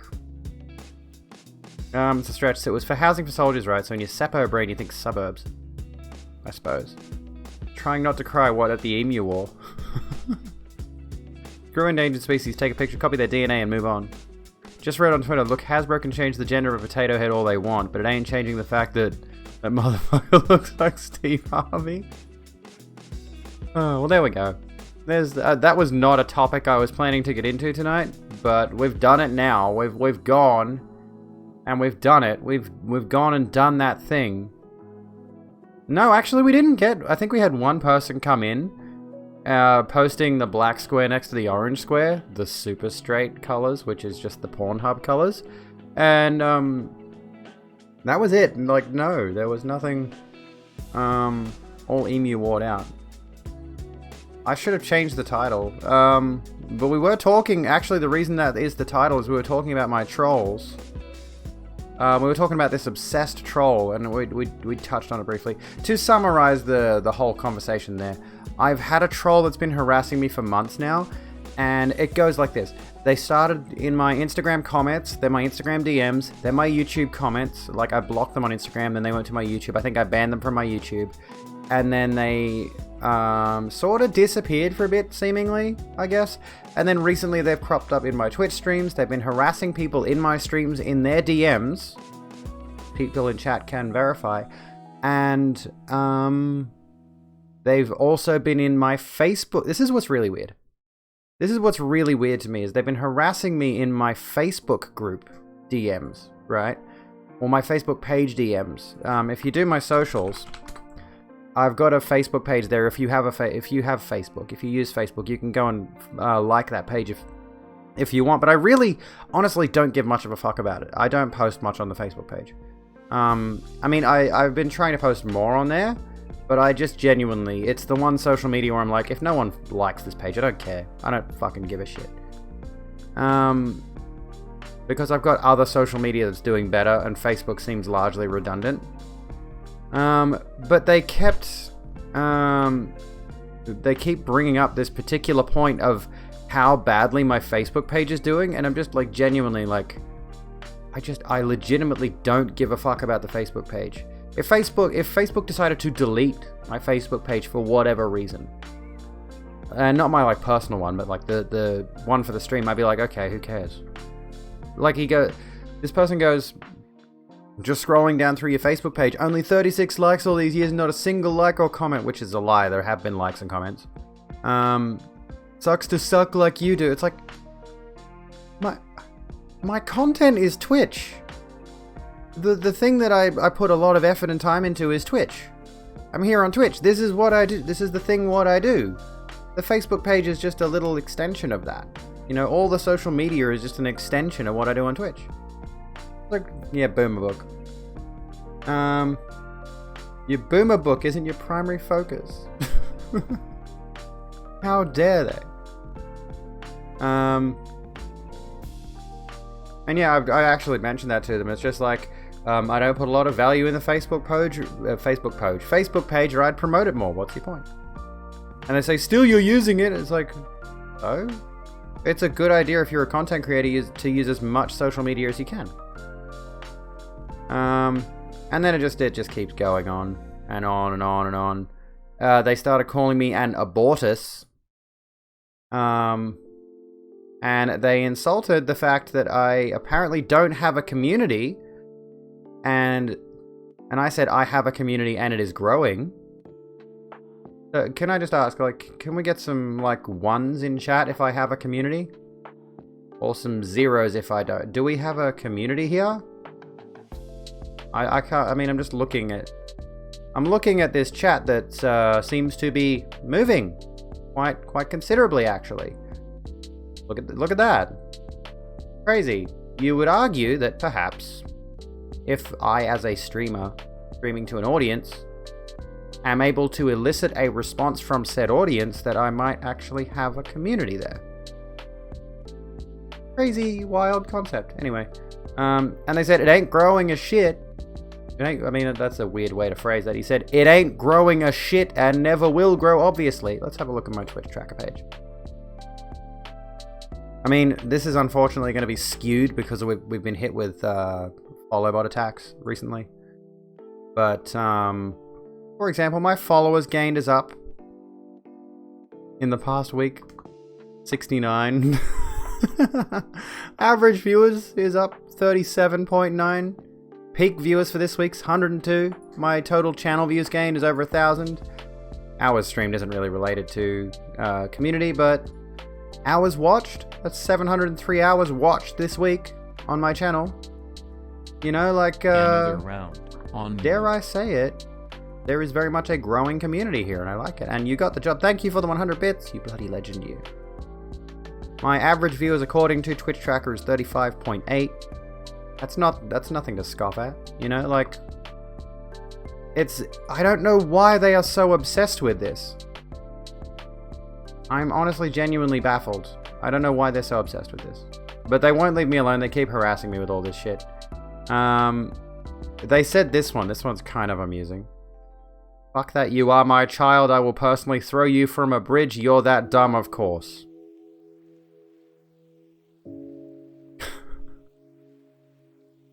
Who is this person? Honestly. What? Anyway, and above average right now, true. And the reason that average is so high is because my numbers are typically higher than that to begin with. And my stream is just, like, my statistics, my analytics are just playing catch up from, like, a month or two ago. Where my numbers were significantly lower, like back in January. My numbers were a lot lower because I was doing, like, gaming streams, or, like, December or something. And I shifted to just chatting, and guess what? This is where I fucking belong, bro. This is where I belong, dude. Friendo. And this is what is working, and everyone likes it, and I'm liking that you like it. I'm loving all of you. You're great. The only student in your grade level who won't graduate as an adult. What does that mean? What does that mean? I have 4 sons and 1 daughter. Your daughter is a lesbian. That's awesome. Get her a pride flag. Get her a lesbian pride flag. You know what I want? I still want to get this. When I have a bit of extra cash, I'm strongly considering, and it's never the weather for it because I live in Australia. However, let me just look really quickly. This. Low in stock. I don't think I'll be able to get it, but look at this thing. I need this in my life, like now. It's a slouchy trans flag beanie. It's the cutest thing in the world. Australia's a hot fucking country, so my head will be sweating like a motherfucker, but I need it. Only 2 left. I don't think by the time I get the cash to buy it, and it's $63 fucking dollars, they'll be gone. It's so cute though. I love it. Hello homonyms, how's it going? The super straights don't like this stream as far as I know, but that's not on you. Let's change the title back to super straights. What should we change it to? I'm going super straights and not a thing. Give me some suggestions for a title that antagonizes the super straights. Give me some ideas. What's a good title that can antagonize the super straights? Wear it to bed. Feel cute in your dreams. I still night sweat like fucking crazy. I genuinely do. I wake up, I could have just a cotton sheet, and I'll wake up and I'm like, why am I sweating? It was cold last night. I was freezing. Stupid straights. Any consolation about the heat? You got a full DMC4 Nero outfit and went rave. Dude, that sounds badass. Tell me you have photos. I loved Nero, honestly. In DMCA4, I'm so stuck in the DMCA thing. DMC4, I loved DMC4. So good. What's a super straight? Is that some kind of ice cream? Hashtag queer only stream. Lana Del Rey is overrated. Honestly, what happened to her? She disappeared. Like, she's still around. I know she's still around, but it feels like she had a moment in the spotlight and then she just like, fuck this shit. Ultra trans slaps super straights argument with big dictionary of terms. Honestly, I'm just considering, super straights.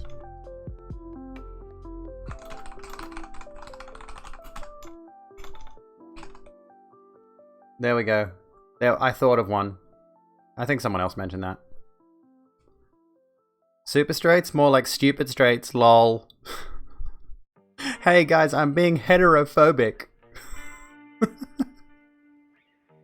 Don't worry, they'll come in and they'll be like, oh my god, you're a heterophobe. I genuinely have to ask this question to you folks. Okay. Seriously. I'm putting this out there now. Seriously.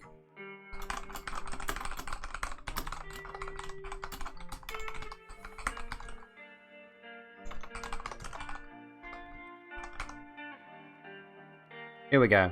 Do you think the heteros are really... Oh, you're fucking kidding. Content does not meet guidelines. Why? Why? Content does not meet guidelines. Fine, you ruined my fucking joke. Do you think the straights are really upset? Do you think... The question is, do you think the heteros are really upsetteros? Someone's got to vote. Come on, don't leave me with it. And what I'm asking there, of course, is like, do you think the people who are seemingly getting triggered, and are making up super straight and shit like that? Remember, folks, just to remind you all, just so we're aware.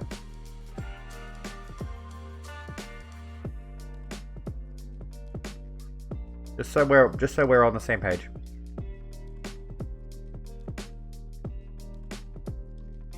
Don't think they're really hetero.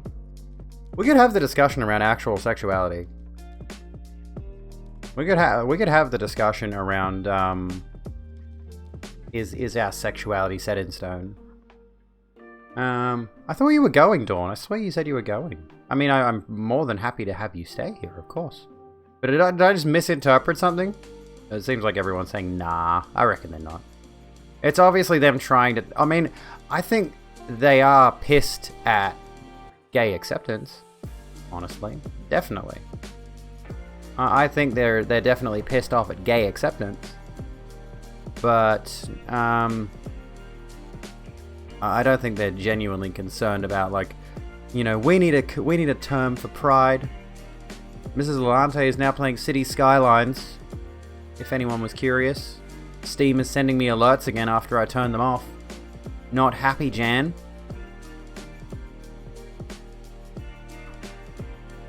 Not happy, Jan! It looks like the vote is nah with 8 votes. I mean, it hasn't been called yet, but yeah. Sounds about right. It sounds like a pretty typical sort of situation. It's in the Discord. Let's have a look. I need to see this. I need to see this. God, that ad is so old now. It is. It is. Let's see. Is it in selfies? Did you post it in selfies? Dude. It's fucking sick. Can I show it? Do you mind if I show it? I mean, it's in the Discord. If anyone wants to go look if you're in the Discord. Can I show this? Oh, I'd rather not. Okay. That's so good, though. If you're in the Discord, jump... Get lost, Discord! What have I done? I've ruined Discord now. I've shrunk it down to a stupidly small size. Now I can't close Discord. There we go. Welcome to the Rogue Room, Lolo Frosty. How you doing? Anyway. Yes, I ruined Discord, personally. Me, I did it. Oh, goodness me. Goodness me. Let me think for a sec. Hello, Lolo. How you doing? You weren't given a choice. What do you mean you weren't given a choice? It is an excellent... It's a really excellent outfit. I love it. Awesome. Homonyms. There you go. Bingo bango. Yeah, that ad is so old now. I remember watching that ad as a child. What's your favorite ad?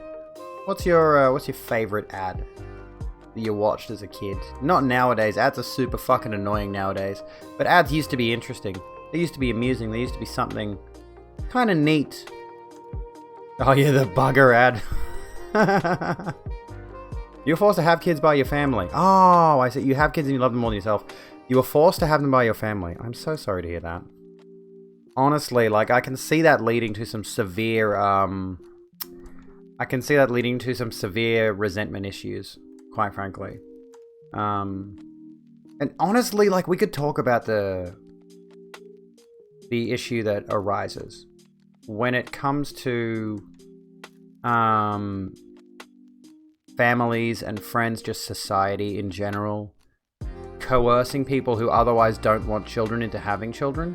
I was always an anti-child person. I didn't want kids originally. But I did end up falling into a relationship where it just resulted in kids. It wasn't like something we planned. But I have my kids and I adore them. I love them. But would I ever advocate to someone else who doesn't want kids? Oh, you'll change your mind when you have kids. No. No, the fuck I would not. Because that's a really fucking disturbing viewpoint to take. It's a really disturbing viewpoint, when someone says, oh, you may not want kids now, but what if you find someone who wants kids? Well, then that's a fucking deal breaker, isn't it? It's a fucking deal breaker, isn't it? You know, if someone doesn't want kids, do not foist your viewpoints on them. Coco, thank you so much for the fucking delights of the subscriber lounge. You know what? You're awesome. I say that first.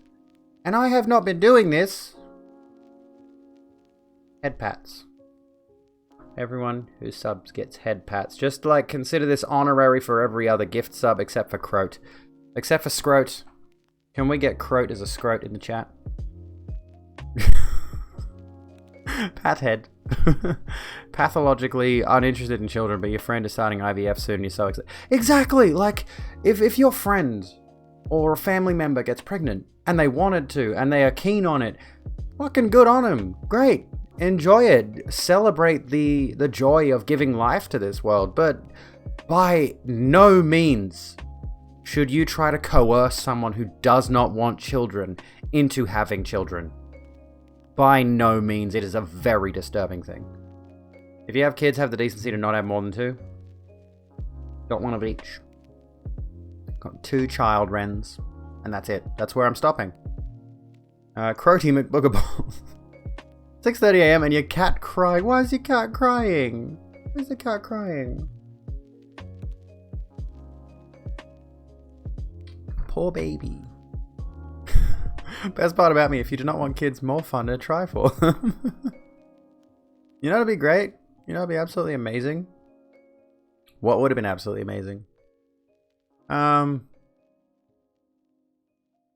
forgotten what I was going to say. What would absolutely be amazing, honestly, would just be, you know, more birth control, quite frankly. I'm honestly kind of baffled. And, I mean, simultaneously baffled and not baffled at the same time. But there's always been talk about, at least for a while now, at least for the past 5 years or so, maybe even longer, there's been talk about male birth control, right?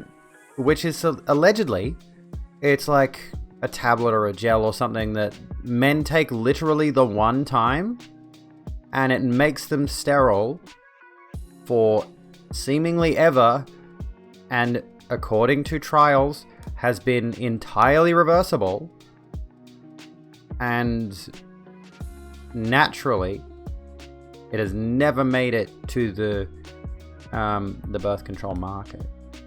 Never been made available. Why do you think that is? Mother told you were worth nothing more than being my... God.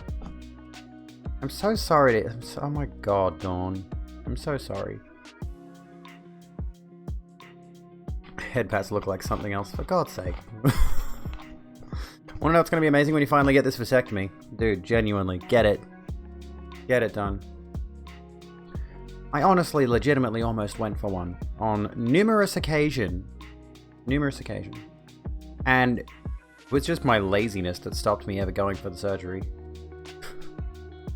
But now I'm on hormones, which will kill off all of that anyway. Hi, thank you for the host. What is super straights? We talked about this before. It's honestly a trolling attempt. There's no way it's not a trolling attempt.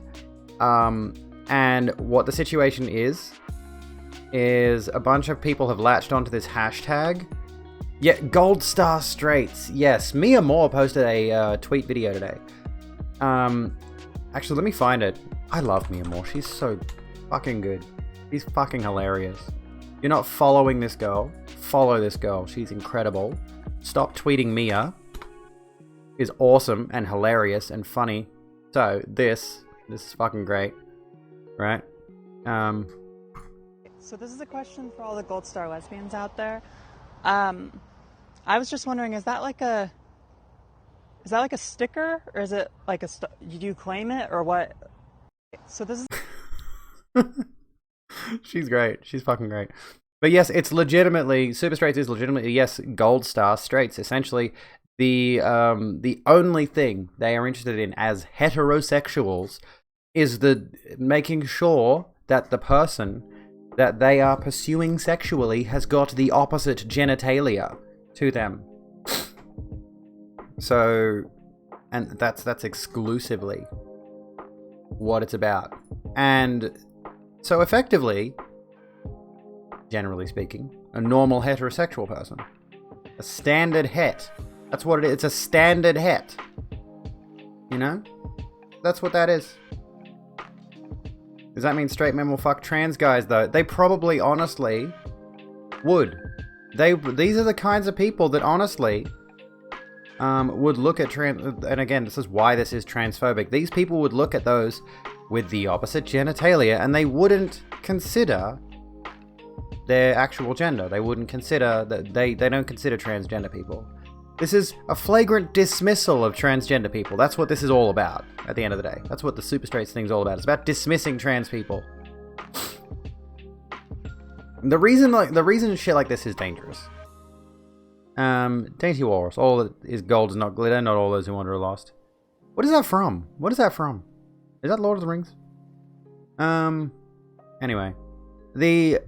The reason that this is dangerous, and this is allegedly supposed to be like some kind of piss take, some kind of joke, some type of attack against trans people and gay people, because they've put this thing out, they've made this thing go trending during Mardi Gras. That was not by mistake. You know, that was not That was not an accident. They figured out some way to do that on purpose, right?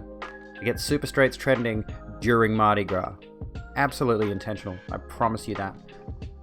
To take the piss out of trans people, to take the piss out of gay people. You know, there's a number of people who made jokes about, oh, I came out as super straight, and my family told me they knew all along. You got a troll call at work, Emmy. How'd that go? You would sooner sleep with a trans man than a cis man. You think you're not into penises. I'm bisexual. Do you think I'm a threat? I think all bisexuals are a threat. All bisexuals are a threat, and that's exactly how it should be. Bisexuals should be threatening. Be intimidated by bisexuals. Dangerous. Have you ever seen Atomic Blonde? You're off to buy a car, Lemon. Have a good time. I hope you don't get a lemon. Have a good one. Have you ever seen Atomic Blonde? I mean, is she bisexual? There's a lot of bisexual lighting in that movie. But quite frankly, that's how we should fear and revere all bisexuals. And Atomic Blonde is exactly why. It's such a good movie, dude. Alright, 10:30. I am going to take a quick break there. We'll come back in just a moment. And it was an Is Your Fridge Running? For goodness sake. We'll be back in just a moment, and we'll talk about bisexual lighting, which is literally just how my bedroom is laid out, quite honestly. The color scheme. BRB.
I am back. It was a very short break, but, you know, I don't tend to make these things very long.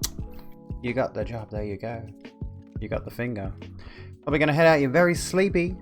Going to have this in the background. Okay, sounds good, Coco. Don't sneak out while I'm away. Sneak out white I'm away. No, yeah, so the super straight thing. Let's just continue on that for a second. It's not an actual sexuality. It's a joke. It's It's a piss take. It's a targeted attack on the queer community, obviously. To try to minimize queer people, I guess, in general. Try to minimize queer people. And but you know, if you're a heterosexual person who is only interested in the opposite genitalia, go ahead. No one's going to stop you. But to announce it like that, it's the same kind of people who thought that they needed a straight pride parade. You know, it's those kinds of people. And it's dangerous because the idea of it is to sow discord around the idea of to sow discord around. Like, think about the Graham Linehan thing recently, where Glinner went on to a lesbian dating app and created a profile as an attempt to show, first thing he did is he went on this lesbian dating app, found a bunch of gender non-conforming trans women, took screenshots of their profiles and plastered them all over his blog, right? And then after that, he went and made his own profile on there, identifying himself as a woman and posting stupidly photoshopped images of himself as some attempt to, prove that these are just men masquerading as women to get into, to get into relationships with lesbians or something, to fuck lesbians. I don't know what exactly his specific point was there, but at any rate, all it does is minimize actual queer people and trans people and all that sort of stuff. It's just taking the piss to decrease the legitimacy of trans lesbians or queer people in general and all that sort of thing. That's what he was going for. Yes, Cube. We have Cube. I'm a little bit stressy. Yeah, fuck lesbians. I want to fuck the lesbians. Yes, I hate him for it too. Because his point was, if I can make a profile on this lesbian dating app, his argument was if all these people that he sees as men, these were transgender women, that again, he took screenshots of their profiles for no reason and dragged them on his public blog where his following, and Glinner has had a habit of doing this. Honestly, Glinner has had a habit of dragging people's personal images out just to insult and degrade them. So he brought out these images of these trans women. Some of them were pretty non-passing, but that honestly is not the point. Doesn't matter if they're non-passing. They are on a lesbian dating app, which, for the record, the lesbian dating app put out a post saying, this person should not be on our platform, they are dangerous, we're going to try to remove their profile, and they welcome trans and non-binary people on the app, so his point has no bearing. But the argument he was trying to make was these people are dolling themselves up as women for the sake of preying on cis women. Real women, biological women, right? That was his argument. That's what he was going for. And, by making himself up to look feminine in a really dodgy and photoshopped way,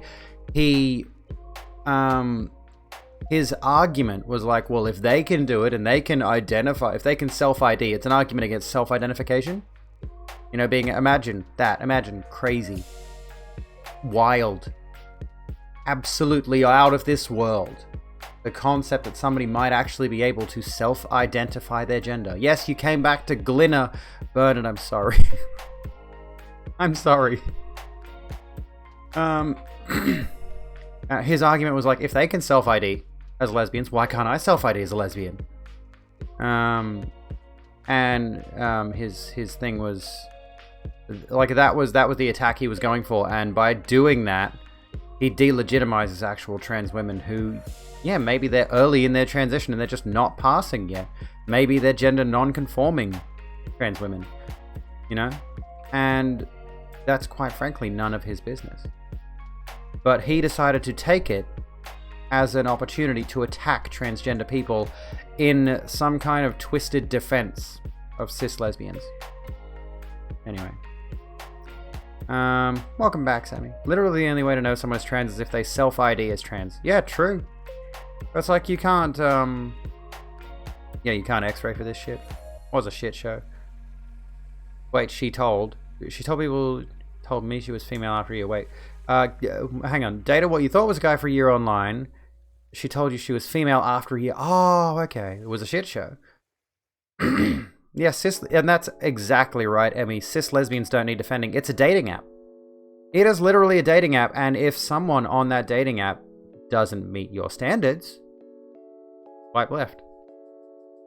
That's it. That's all you got. You just swipe left. You move on to the next profile.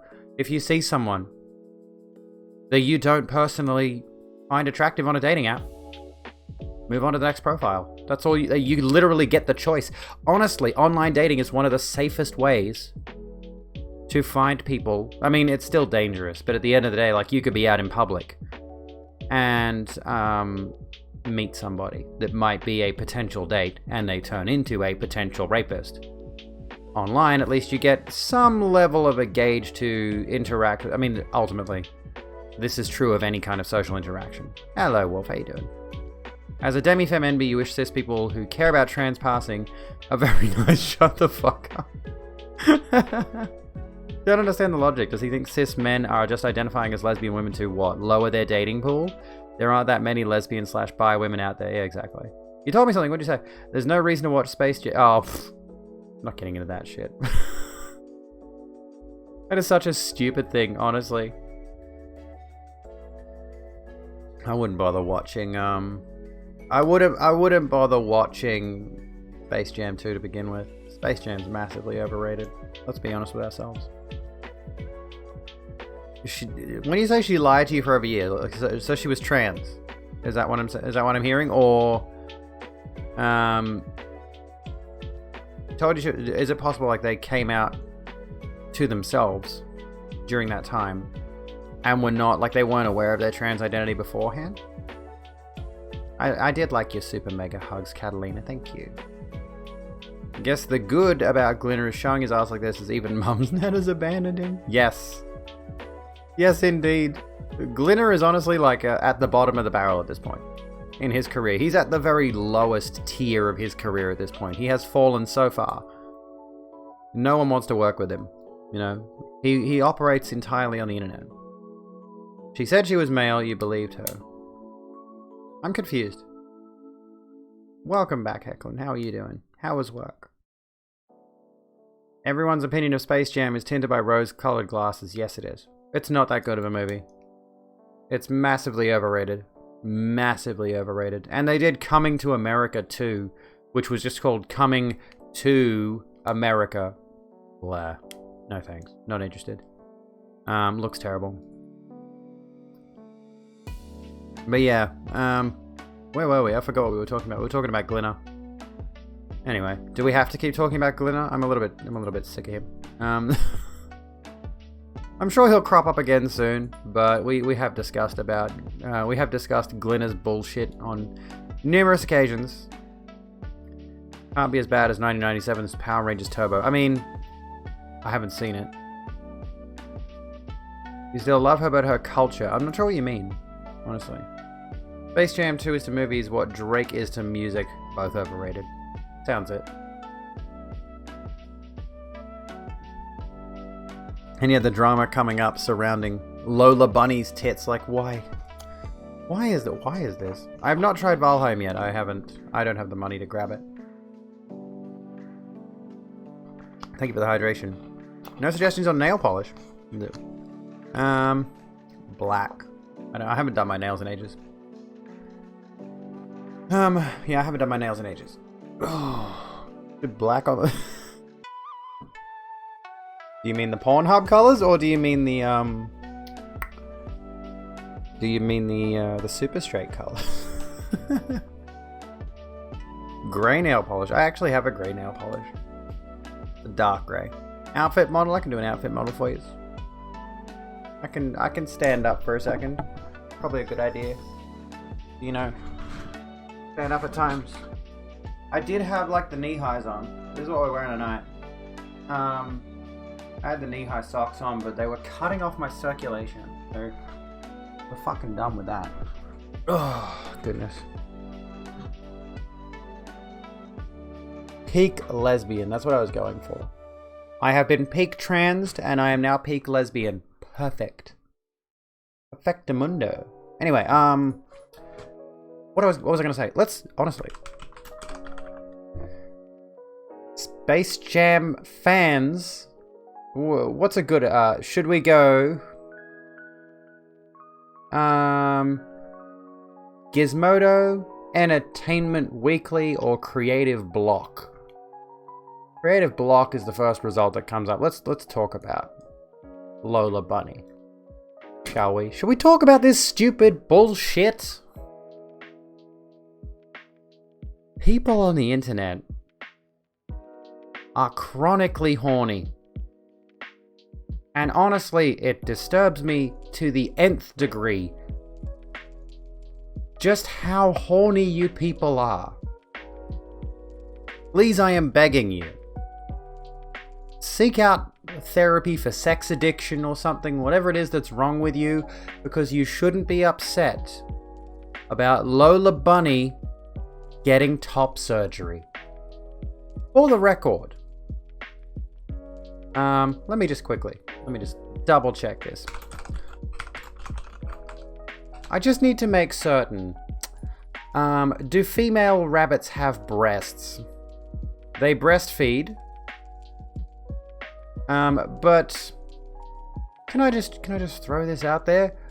I've never seen. They have 10 teats. Okay, I've never seen a rabbit, and I've seen a few in my lifetime. I used to have them as a kid. My sister has some now, and I've never seen a rabbit with G cups. You know, I've never seen a rabbit that looks like Ash Coffin, for example.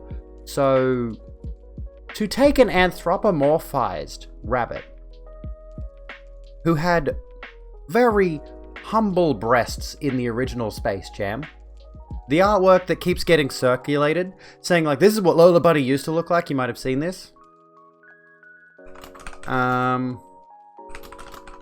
Let's have a look. You might have seen this. This picture? This is what Lola Bunny used to look like. Come on, just load the picture, fuckface. This is the best we're gonna get. It's not loading in high quality. Where is it? Lola Bunny redesign from 1996 to 2021. Right? This picture. You might have seen this picture. This is a fan art. This is not from the fucking movie. This is a fan art, and they've made her even more sexualized than she arguably was in the original a little bit. But this is an actual screenshot from the movie. And she's not stacked to begin with. But furthermore, you know, this is the redesign. That's what she looks like. Not overtly sexualized. I mean, honestly, yes, you could definitely make the argument sexualized here. It's a rabbit. Quite frankly, I think Space Jam may have been that movie that turned a lot of people into furries in the first place. But anyway, that's neither here nor there. Yeah, don't kink shame. We're not going to kink shame people. If you want to fuck the rabbit, you can have that fantasy if you like. I don't care, but the sheer fact that Twitter and Facebook and all of these are losing their collective minds over Lola Bunny having a breast reduction in a movie. Let's clarify for a moment.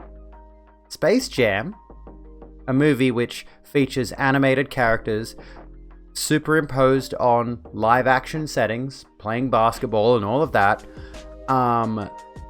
is categorically a children's movie. It is by its definition a children's movie. Space Jam is a movie you put on for your kids to watch. Space Jam 2 will be a kids movie. And yeah, it will play into nostalgia. Because it's been 25 years, it's not the same kids. They're not still kids, but the fact remains that Space Jam 2 is most certainly going to be a kids movie. Just because everyone's now 25 years older and has 401ks doesn't mean that they're going to make this movie particularly adult. There's not going to be a Lola Bunny getting fucked in the ass scene, okay? I'm sorry to disappoint you. But there's really no reason for them to sexualize her in the first place. And the sheer fact that people have been losing their collective shit over this. Legitimately, not even like satirically, not even jokingly. Like, they're legitimately serious. They are actually angry that Lola Bunny has had top surgery. Lola Bunny gets fucked by Shaq. Like, these people are legitimately unhinged, deranged. And you can just tell how many cisheads jack off to Lola. I can see the headlines now. Man removed from theaters for masturbating to Space Jam 2, and now he can no longer enter a school district.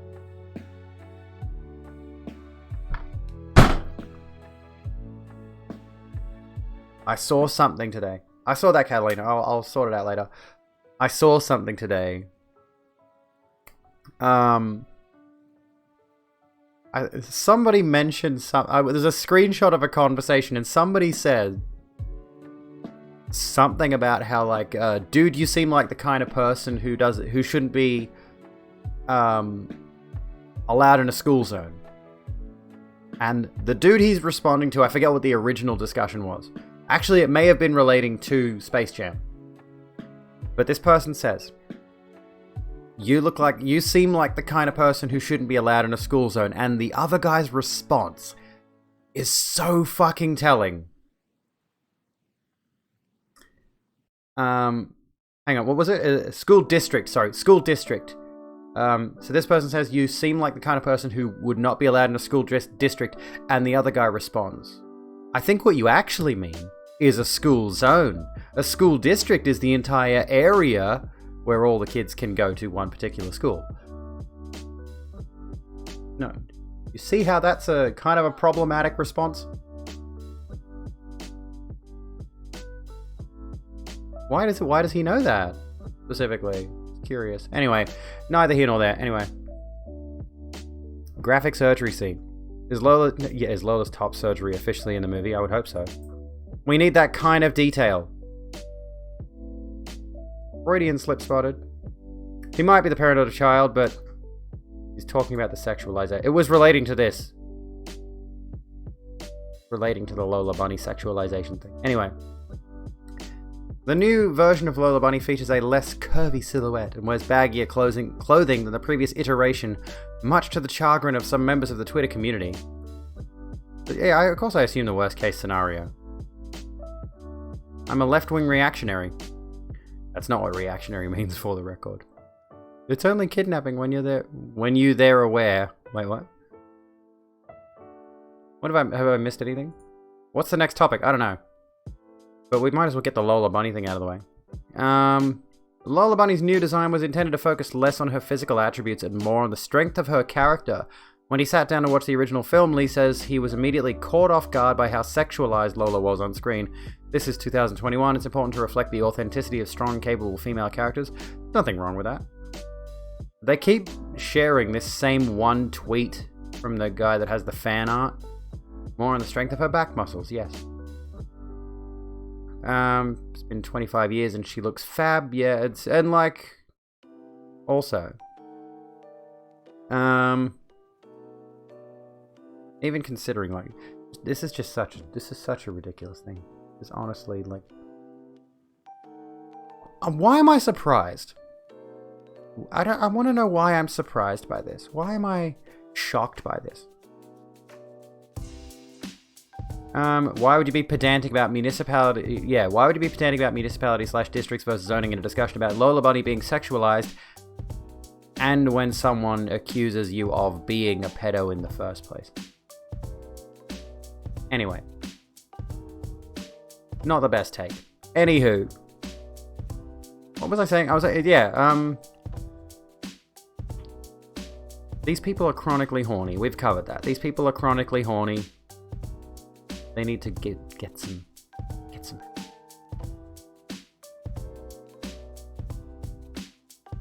It's nonsense. Yes. Is that where that came from? Yeah, horny detected. There's entirely too much horny. Why would you? As someone who, again, does not experience it anymore. It's ridiculous. I don't really have anything else to say beyond that. It's ridiculous. And again, to bring us back around to this, the fan art picture. Should we look at the should we look at some of the responses? Oh yeah. Oh, we got some good ones. We've got some that are let me have a look here. Some of these are funny, some of these aren't.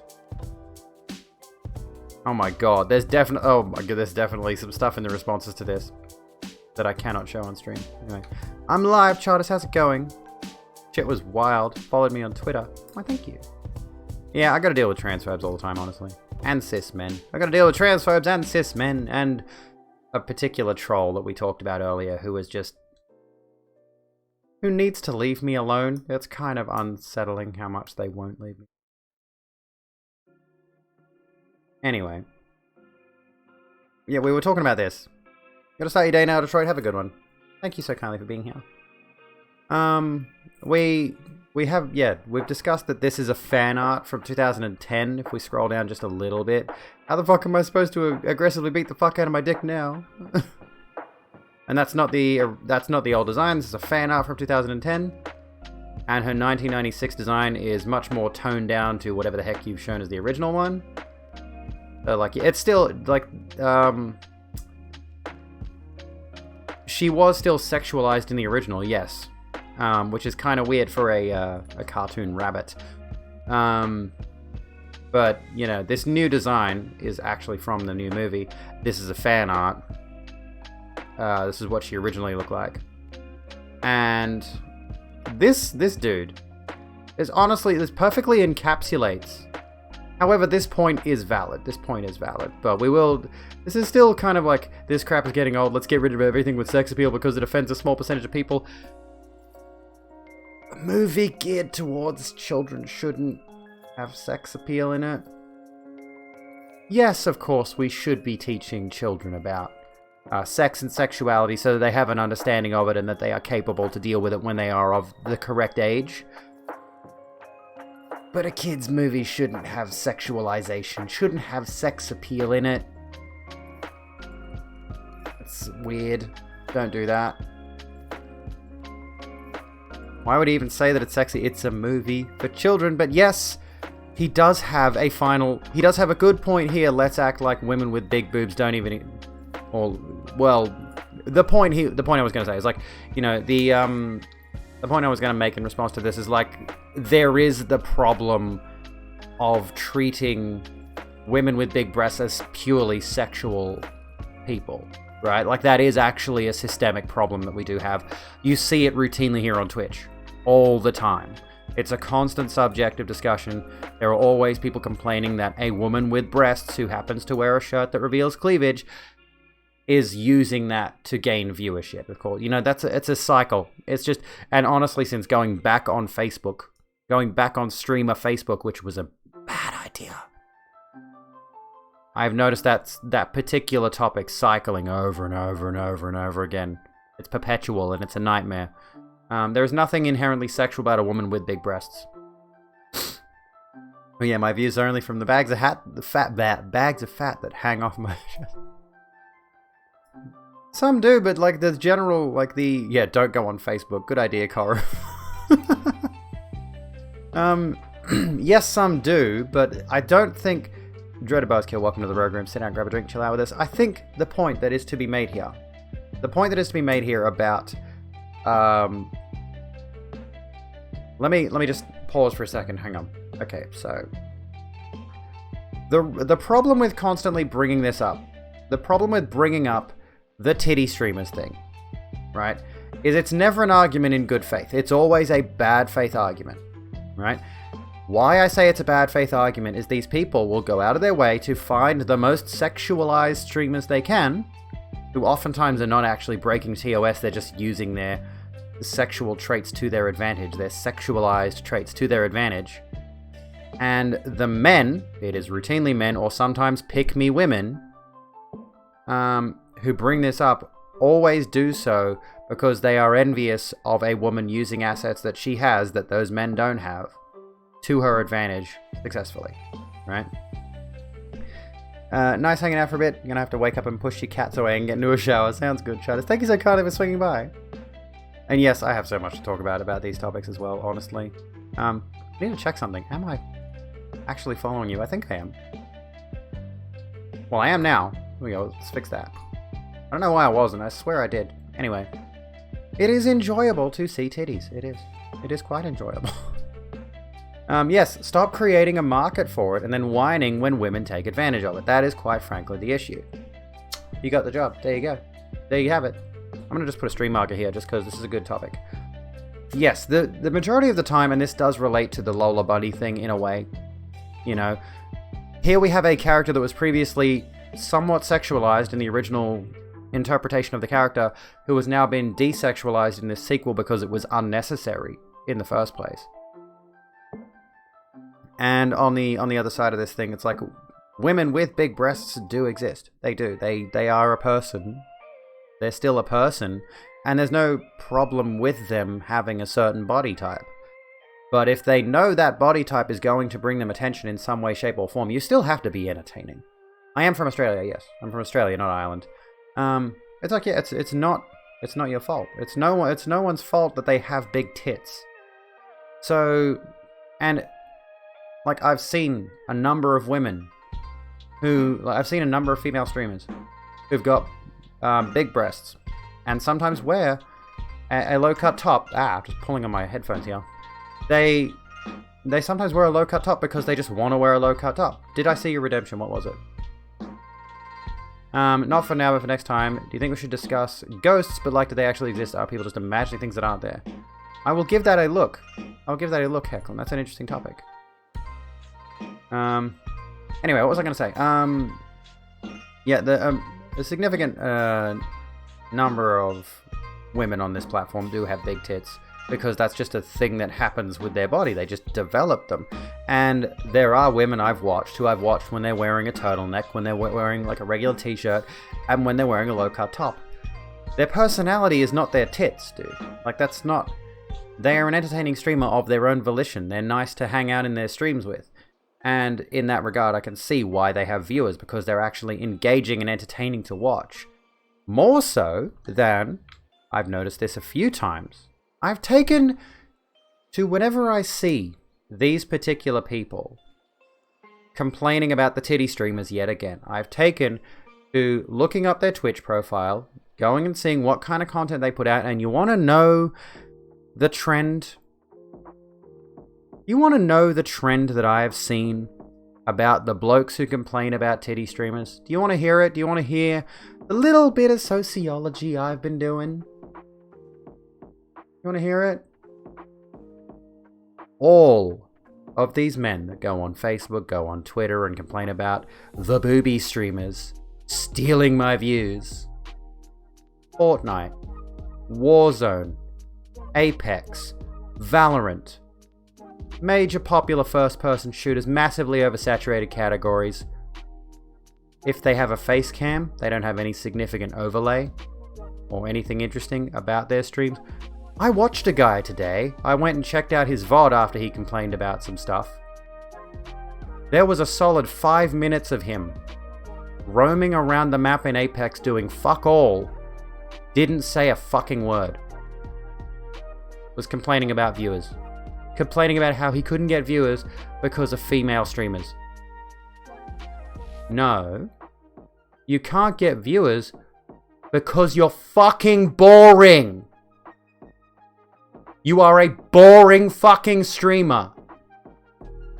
Nobody wants to watch you because you do the same thing as everybody else. That's on you, sis. Meanwhile, I have seen a number of streamers with boobs, with cleavage, who sit there and hold a conversation and talk about things and hang out and will engage with their community. Go to Buzzkill. Thank you for the 100 bits, by the way. quite frankly, I wish all of these streamers who have cleavage, and yes, Emmy, hopefully one day soon. We're still flat as a tack over here. Like, I quite frankly look like one of those tough girl action heroes from the 80s and 90s. No tits. Anyway. Muscles. No tits. But anyway, we'll get there, we'll get there. Hopefully they boost my estrogen soon or get me on progesterone. Ass is more important anyway. I do have quite a nice buttocks. But anyway, it's neither here nor there. Quite frankly, I wish all of these girls who are doing... Thank you for the happy Mardi Gras bits. Happy Mardi Gras. Thank you so kindly, Hecklin. 3. Thank you so kindly, Hecklin, for the 200 bits. But anyway, I wish all of these titty streamers, I wish all of the booby streamers a very pleasant day. A very pleasant stream. I hope you enjoy your streams. You're absolutely willing to give you my chest, if only. I mean, I'm sure, like, it's probably possible. It's probably a feasible thing to have a boob transplant. Let's be real with ourselves here. They could probably do it. If they can cut them off, they could probably stick them on someone else. But there's probably some issues there. If I had to, and I had the money, I'd probably just get implants. Would be easy to get silicone boobs, yeah. I got a friend who's got, like, F-cups. Silicone tits. He should start streaming.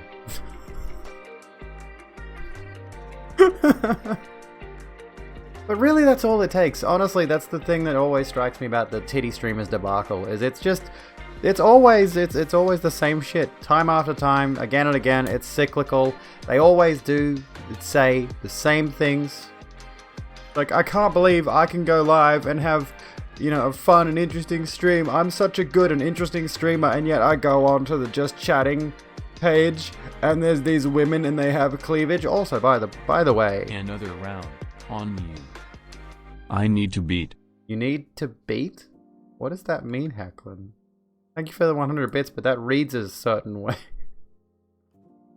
Wait. What does that mean? I don't know what that means. I'm trying to interpret that a certain way.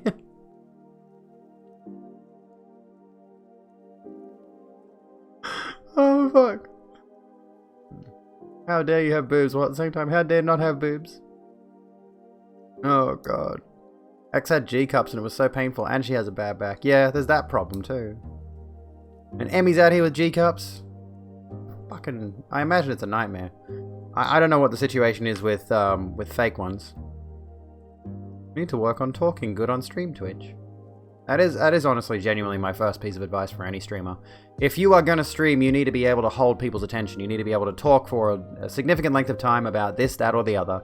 You need to have something to say. You need to be interesting. And quite frankly, like, let's get real here. Let's get down to the real situation here. Round on you. I meant to say I need to beat the second bit donator, but apparently I can't type so-so's fam. Thank you again, Hecklin, for the 100 bits. Thank you so kindly. Quite frankly, like, let's just clarify really quickly. The people, the guys, it's always men. Or, again, I did mention pick-me women. Which are the ones where they're just like, oh, I can't stand those titty streamers. Like, why do you need to have cleavage to be a successful streamer? Blah, blah, blah, blah, blah, blah, blah. But we'll focus on the incels, because it's always the incels. These guys, the reason that they play Apex and Fortnite and Warzone and all that is they think they have the capacity to be an esports legend. Keffels, welcome to the Rogue Room. Sit down, grab a drink, chill out with us. And the reality of the situation is the big name players who are actual esports stars, who are successful streamers because of their esports. You know, they've been at it for 16-hour days, forever. You know, these people are exceptionally skilled, right? And as a result, the reason that those particular streamers have viewers is because they've been on esports competitions. They've been on television or like online events or whatever. People know who those streamers are because of the esports thing. So when people tune in to the esports players, they're tuning in for the esports itself. And the reality of the situation is, with the majority of these FPS streamers who are grinding to get to partner or whatever, to like reach that fame, I don't think they realize that. I don't think they realize that those people are famous because of their exceptional level of skill. People are watching for the extreme esports level of gameplay, right? Reaper, have a good one. Catch you later, friendo. You want to do just chatting? Supported your oldest son for years. Well, that's good. Yours grew up the past few years, and you're like, fucking hell, it made you change how you sleep. You like them smaller. Oh no. I do sometimes worry about that, but at the same, because I'm not gonna lie here, my family is busty. Everyone in my family has got the tits, has got knockers. Anyway, supported your oldest son for years in what though? I'm confused. But yeah, these dudes, like, quite frankly, the ones I've seen, they don't stream for... You love me. Oh, thank you, Dawn. I love you too. There's a love heart. Quite frankly, one of the things that I've seen, one of the major things that I've noticed is that they stream in an oversaturated category. They want to be esports legends, but esports legends are streaming for like 16 hours a day. They're doing match after match after match after match, constantly analyzing their own plays, making changes to their tactics and all that sort of stuff. And, you know, they are on another level, competitively speaking. Meanwhile, these people who want to make it as big esports streamers do not have anywhere near the skill necessary, and they also don't have any personality. They don't have a leg to stand on in streaming. It's an unfortunate reality of the situation. You're gonna leave, Dawn? Have a good one. Have a good one. They quickly ducked into another stream to drop a few hellos and said Happy Mardi Gras, and they said they didn't know what Mardi Gras was. Lethal Frag is one example of someone who's very skilled but not competitive, but still has a huge audience. But he knows and talks about the games he plays extensively on stream. That's a thing that you need to do. Like, I think there are some people, when it comes to streaming, who just simply can't multitask. And being able to play the game and talk at the same time is just something they cannot fathom doing. Can't think about it. And if you can't do that, and I think Magic Man has expressed this before, like, when he's playing the game, he can't really focus on chatting. And that's why I focused on just chatting.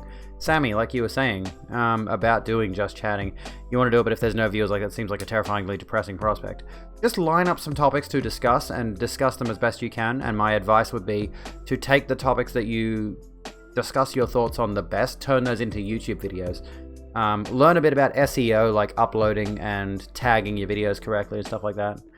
It helps to target like specific topics that can get garner some attention, and then you can take that and try to use it to grow your channel a bit. And then try to find, like, say, Facebook groups or Reddit groups or whatever, where you can introduce yourself to the community and get a bit of what's the phrase? A bit of notoriety, a bit of recognition. Not got a lot on next week. Well, there you go. A little bit of a project to experiment with. Don't think IRL... They're Australian too, but you don't think IRL community doesn't celebrate that. Anyway. Shroud's a really good example. Shroud started playing Counter-Strike on LAN all the way back in Source, and he's an incredibly personable as a streamer, yeah. Loves his community and engages with chat as often as possible. Yeah, exactly. So, honestly, like, first and foremost, as a streamer, my very first piece of advice. You know what, let's change the title, because we're not really doing the super straights thing anymore.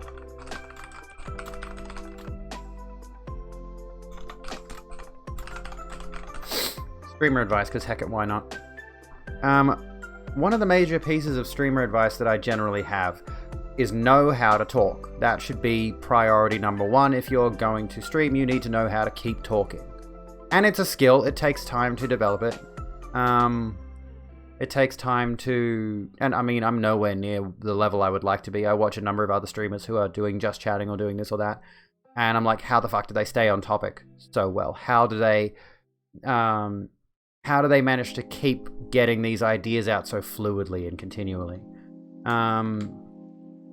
Interesting advice. Yeah, I think that should be number one, quite frankly, is know how to talk. How you doing, Hailcat? How's it going? Because when you talk, like we've mentioned a number of times, right? is like when you are talking, you are engaging with the audience in some way, even if there's no audience there originally. But there are definitely people, thank you for the posture check, Fox. There are definitely people who go out of their way to look for streamers who have low view counts. So as an affiliate or as a sub-affiliate, you have the opportunity, if you can retain improv skills. Yes, exactly, absolutely. If you can retain the flow of conversation to yourself, and quite frankly, I do this a lot when I'm driving in the car, I'll find myself rambling about various topics over and over again. Because it's just practice. It's just something I do. I do it when I'm wandering around the house if there's nothing going on. I kind of do it to myself mentally in the gym. Like I'm listening to my music, but through my head I'm like running through scenarios. Running through dialogue scenarios. So it's like a constant practice thing for me.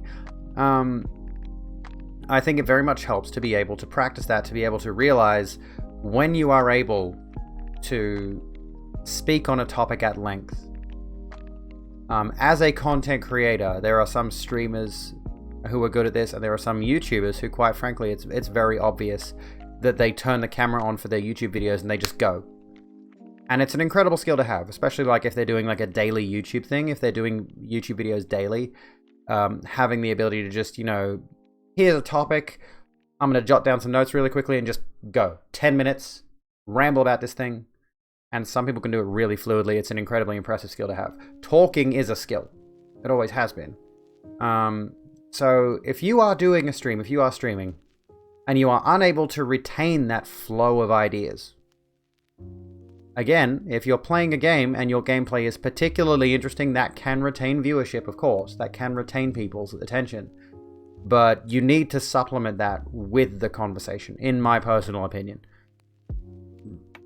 Does that mean you can't make it as a streamer who just plays the game? No, of course not. You can.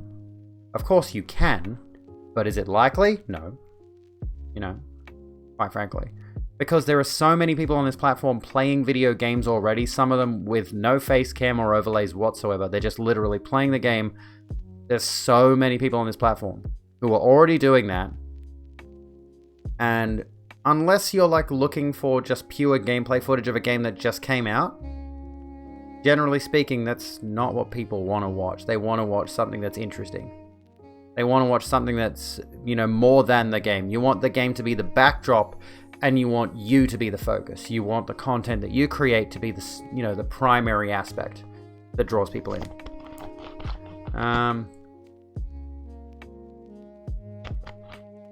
You found me a genuine delight to watch. Thank you, Hale. Could talk forever if you bounce it off someone, but it's hard if there's absolutely no one. I understand that, Alatia. Quite frankly, it's very good when you've got someone else to bounce ideas off. It helps to keep the flow of conversation going and keeps it interesting. Have a wonderful day. Have a wonderful sleep, Hale. Thanks so kindly for swinging by. When it gets slow, you just started doing improv segments. Do not sell yourself short. Wanted to go to bed like hours ago, but you make me not care about getting no sleep before work. That's not good. I'm making people ruin their sleeping schedules for me. I mean, I appreciate it. I like you being here. You do it for yourself, but you want to do it. But what you want to do for yourself is talk to people, not just monologue into the void. I can understand that. You like me personally. One of my favorite things about streaming, which gets a bit tricky when I'm talking about a topic, because I want to be interactive, but at the same time, some of these segments I want to just like talk at you for a bit so I can turn it into a video later. But there are definitely a lot of topics where I'm just like, let's make this as interactive as possible, get everybody's thoughts on X, Y, or Z. Gotta get going. Have a morning show to do. You leave the stream open. Thank you, Kiara. Have a good one. Can you bring up a positive change thing your work is apparently going to be doing? Absolutely, Draco. Yes, absolutely. One of the...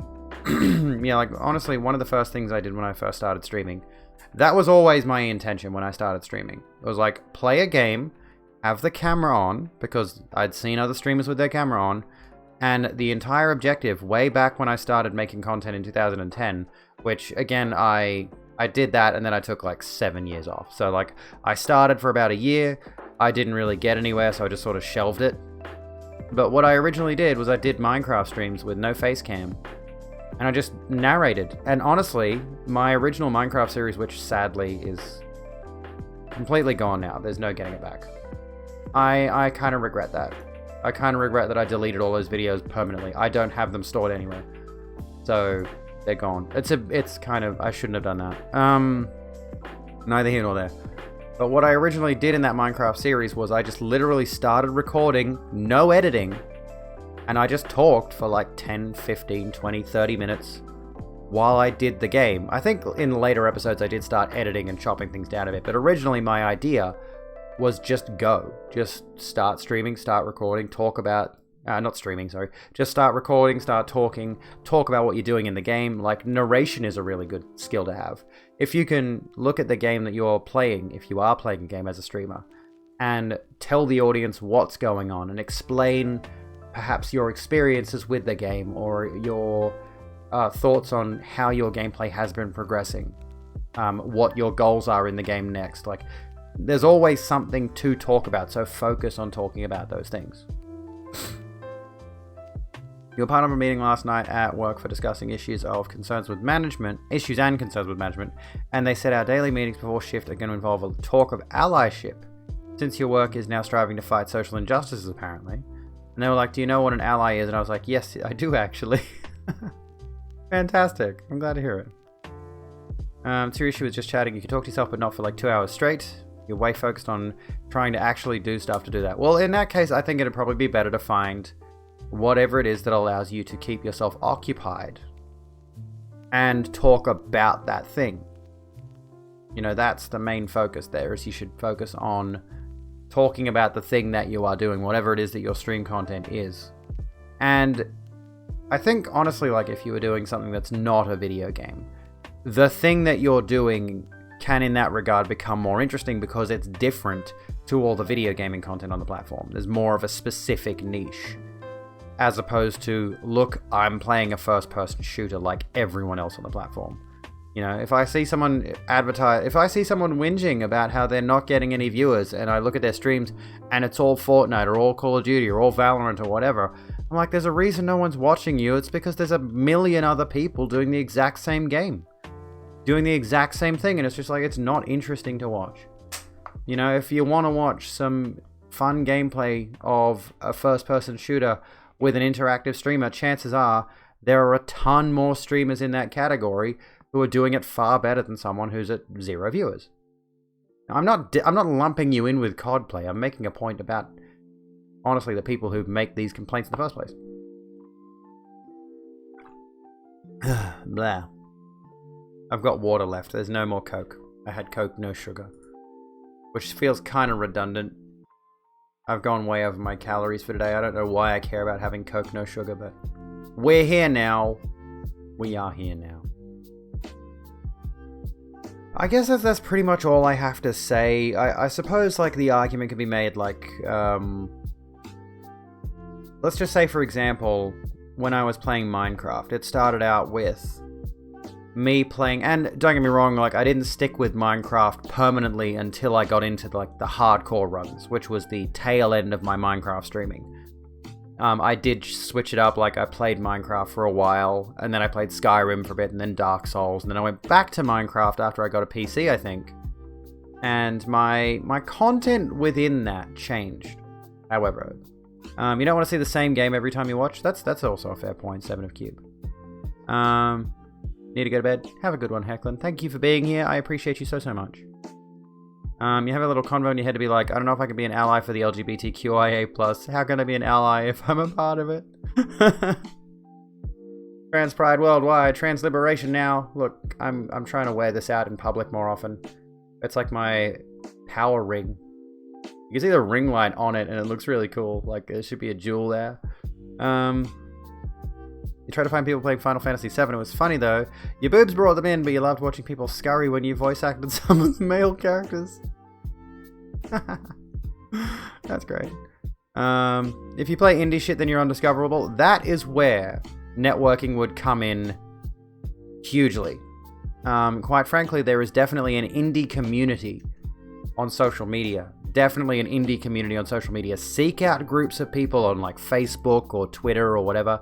Try to get into networking with people who play indie games, who stream indie games, who advocate for indie games. Try to get into that specific scene. Make friends with those people. Try to get followers on that, in that space, and then when you announce you're going live on Twitter or Facebook or wherever, you will have those people come to your stream because this is an indie streamer. Suddenly you have that reputation as an indie streamer. That's what you should do. So I need to work on this as a political streamer. Generally, I would call myself a political streamer.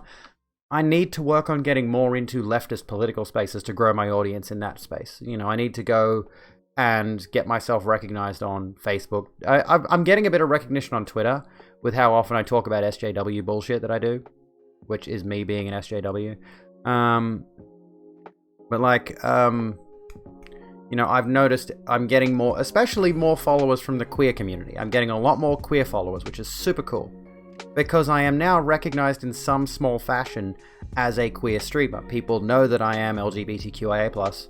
They know that I'm the L and the T. I don't exactly hide it. And that in turn, like when I comment on things relating to those issues and when I make statements about those issues, people on Twitter are searching for those particular topics. So you got to sort of hone in on a specific thing and make that your brand if you can, which honestly I think is one of the significant reasons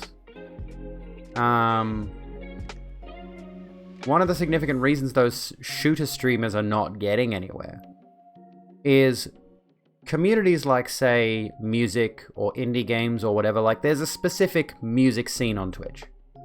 There's a specific indie scene on Twitch. And these communities are much smaller than Warzone, Fortnite, etc. League of Legends. They're massive.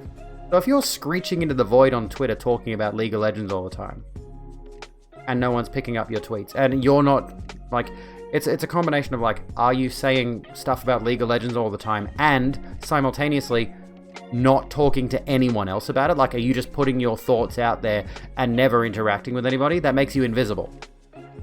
So if you're putting yourself out there, but also not engaging with anyone else, then you have the issue of you're completely invisible. No one's going to discover you. So you have to actually go out of your way to find people to talk to, which is something I do need to work on personally, honestly. You do need to go and find people around the social media space to talk to about these particular things. Do I own my own business? No. No, I do not. Small business is an interesting discussion to have. I think I need to do more research on that because I would like to talk about it in the sense of, like, capitalism, quite frankly. Being I suppose my stream is my business. My stream is my brand. This is what I do, but I don't exactly live off it. If I could live off this, then you could argue, yes, this would be my business. And Emmy, you're right. It is very easy to be on the top of Stardew because it's a smaller community, dedicated community. There's a lot of people that are interested in watching it. And this is honestly some good advice that Richie gave me. Richie 2Ts gave me this advice. If you're going to do games, for example, or anything, find a community that's anywhere from, like, I think he said 500 viewers roughly to about 3,000. I would extrapolate that to about 500 to 5,000, or even as far as 10,000. Smaller categories. If you're going to dedicate yourself to a smaller category, or if you're going to dedicate yourself to one category, dedicate yourself to a smaller one, because there's a dedicated community there. There is a fan base of people who are coming back to those smaller communities. Terraria, Minecraft, Stardew. What are some other good examples? What are some other good examples of streamer communities that are smaller but still have a dedicated audience? Browse. Trying to think. Dead by Daylight, arguably. Hollow Knight, yeah. Souls. All the Souls games sort of fall into that bracket. Diablo. Diablo 2 is pretty popular, but not, like, massively popular. I've heard Path of Exile's got a pretty dedicated community. Destiny 2. So if you want to play a first-person shooter, Destiny 2 seems like one to go for. Again, I'm not saying anyone wants to play first-person shooters, but that tends to be where the advice is going to. But yeah, any From Software game, all the From Software games are like sort of banded in together. I can't believe there are 4.9 thousand people watching Warcraft 3 Reforged. Jesus Christ. Fall Guys has significantly dropped off in terms of viewership. Sea of Thieves is one. That's a pretty popular one. But again, smaller community.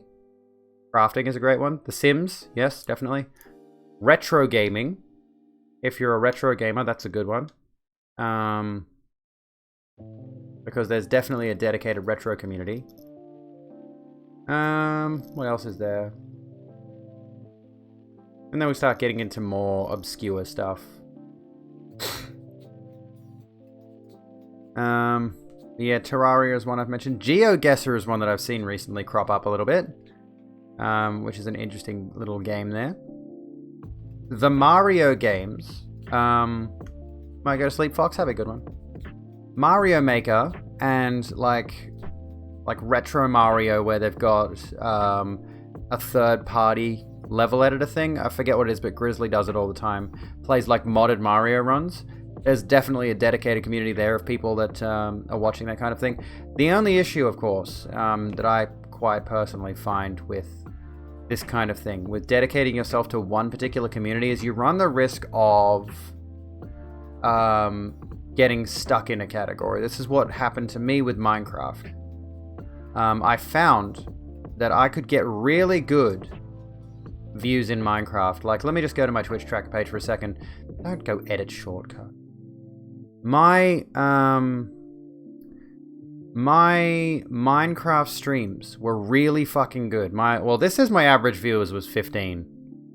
Honestly, that's not true. That's not at all true. I know what my average viewers were with Minecraft, and it was routinely over that. So I don't know why Twitch tracker is telling me 15, but especially when I was doing hardcore. Maybe that was it. Maybe when I was doing hardcore runs, I would routinely be hitting 20s and 30s in the viewership range. The issue is that the moment I dared to play anything else, everyone who would watch my streams would disappear, and one or two people would stop by. It's like, why aren't you playing Minecraft? So you run the risk of, like, if you put yourself in a certain category, you may end up stuck in that category. You might see some success, but you might end up burning yourself out on that game, which I did. I don't want to play Minecraft anymore. I generally find myself with disdain when I do try to play it. I'm still interested in it. I still love the game. It's given me so many great memories, but to go back to streaming it would be an absolute fucking nightmare, quite frankly. So, what was I going to say? What was I going to do? There was something else I was going to do with regards to this. And yeah, that's the worry. Whereas I've always thought that my specific primary feature as a streamer, the best thing that I put out there as a streamer is my personality. I've always prided being a personable character. You know, I've always wanted to be someone you can talk to, you can relate to, we can discuss anything you want to discuss. I'm an open book, right? And when I switched to just chatting, I made the executive decision to say, this is my content. Me. Right? Not the game, not whatever game I might choose to play, which is why we're doing Write-Off Wednesdays. And that's the reason I call it Write-Off Wednesdays, right? When we played BioShock the other day, the views weren't bad. A lot of you stuck around, a lot of you hung out. However, the reality of the situation is, if I leave just chatting, which is my peak category, now this is the best category I think I've ever performed in as a streamer, but the moment I switch to a video game stream, I fully expect a lot of viewers to drop off. I completely expect that, which is why gaming streams are going to be minimized. Significantly minimized. I don't want to focus on gaming streams. I want to focus on creating the persona that you become attracted to. Not like that. But I want to be someone you want to watch. As a personality, not as a gamer. And in my own personal opinion, in my experience, that's kind of what people want to watch, is some interesting personality in some way, shape, or form. Who are they trying to fool with that ballet goat? Anyone who knows what a goat looks like will know that is not a goat. What? What, Zaxton? I'll have a look. I know, Catalina. I'll check it after stream. Sorry, I'll check it after stream. I feel like another thing that helps people is having a circle of friends on Twitch that are willing to co-host and do shows together. That is definitely true. That is definitely true. That you'll notice there's quite a few streamers on Twitch and on Twitter especially. Well, like if you look at a tweet from XYZ streamer, there'll always be responses from the same few people. So like you've got these clicks. It's hard to avoid. There are definitely clicks on Twitch. Not necessarily a bad thing, but you know, there's a number of people who are like, you know, all of them are averaging around 300 viewers, 200, 300, 400 viewers. And they're all besties. So you got this clique of people who are like partnered streamers with hundreds of viewers, and they're all besties. And they host and raid and collab together all the time. Emma Wiggle? Emma Watkins ballet goat video? Are you serious? Wait, is this a thing? Hold on, Emma Watkins? Are you fucking serious? I found Endemic Chapter 2 Emma Watkins. My ballet goat, Wigglepedia.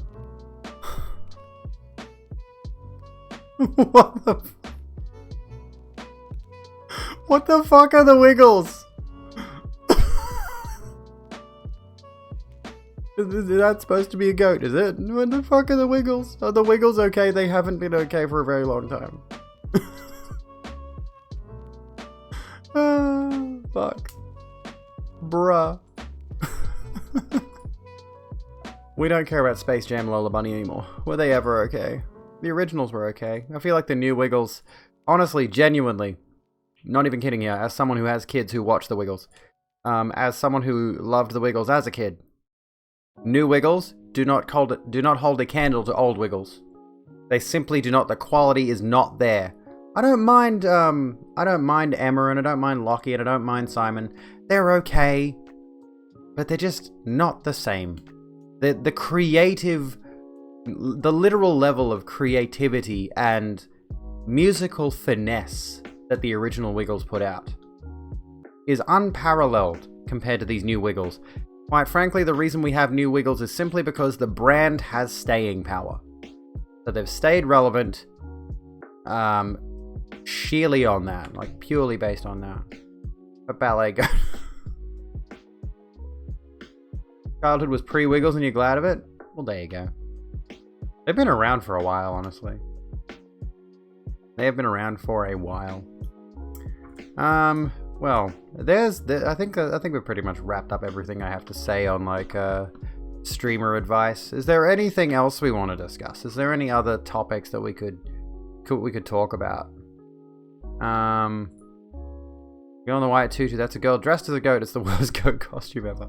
Their costumes on their shit. Like, this is what I mean. Like, the old Wiggles had a certain level of production value that has been lost as they've gone into the new era of the Wiggles. And again, they're a kids band. Doesn't matter that much. The kids don't give that much of a fuck. But the quality has steeply dropped off. As a parent who has seen the new Wiggles, they've got multiple different shows. It seems like they just like rush a new show out every 3 to 6 months. Just get some more Wiggles content out to be consumed. The new era of the Wiggles. Today on sentences I never thought I'd hear. Also, Emmy, thank you. Do you like my winged eyeliner, which you can barely see? I did like a faint purple wing that comes out. Can you see it? Under a like golden shimmery yellow on the tops of my lids. Hard to show it. I kind of hate that about my camera. It's not very good quality, so I can't really show off a whole lot. Anyway, why do I still have this up? Fucking, what's it called? Fucking Lola Bunny is still up on my browser. Never played with different colored eyeliners, just brown or black. Brown or black is safe though. It's safe. I like playing with colors though, so we're gonna. So yeah, I've got the yellow and the purple at the moment. Yellow, gold, purple, and I think it looks quite nice. But I've only got a few little color palettes at the moment that I'm messing with. And I'm experimenting with different techniques and stuff. It's fun. I do want to do a Get Ready With Me stream soon to show my techniques personally and how I do my makeup. You can drop an article if you want. Yeah, sure. Let's go. Howdy, KND. How's it going? It's America shenanigans. We love some America shenanigans. There was something I was going to talk about, but I don't think we have the time to talk about it. It honestly would have been relevant when we were doing the troll discussion, and I didn't really handle that discussion well, quite frankly, so I probably won't turn that into a video. I'm going to skim through this VOD. Garfam Dan, welcome to the road group. Sit down, grab a drink, chill out with us. Oh, okay. Well, that's a bit shit. Thank you, Draco, for this one. CBS News reports Alabama. I quit. I fucking quit. Oh my god. Alabama. Alabama.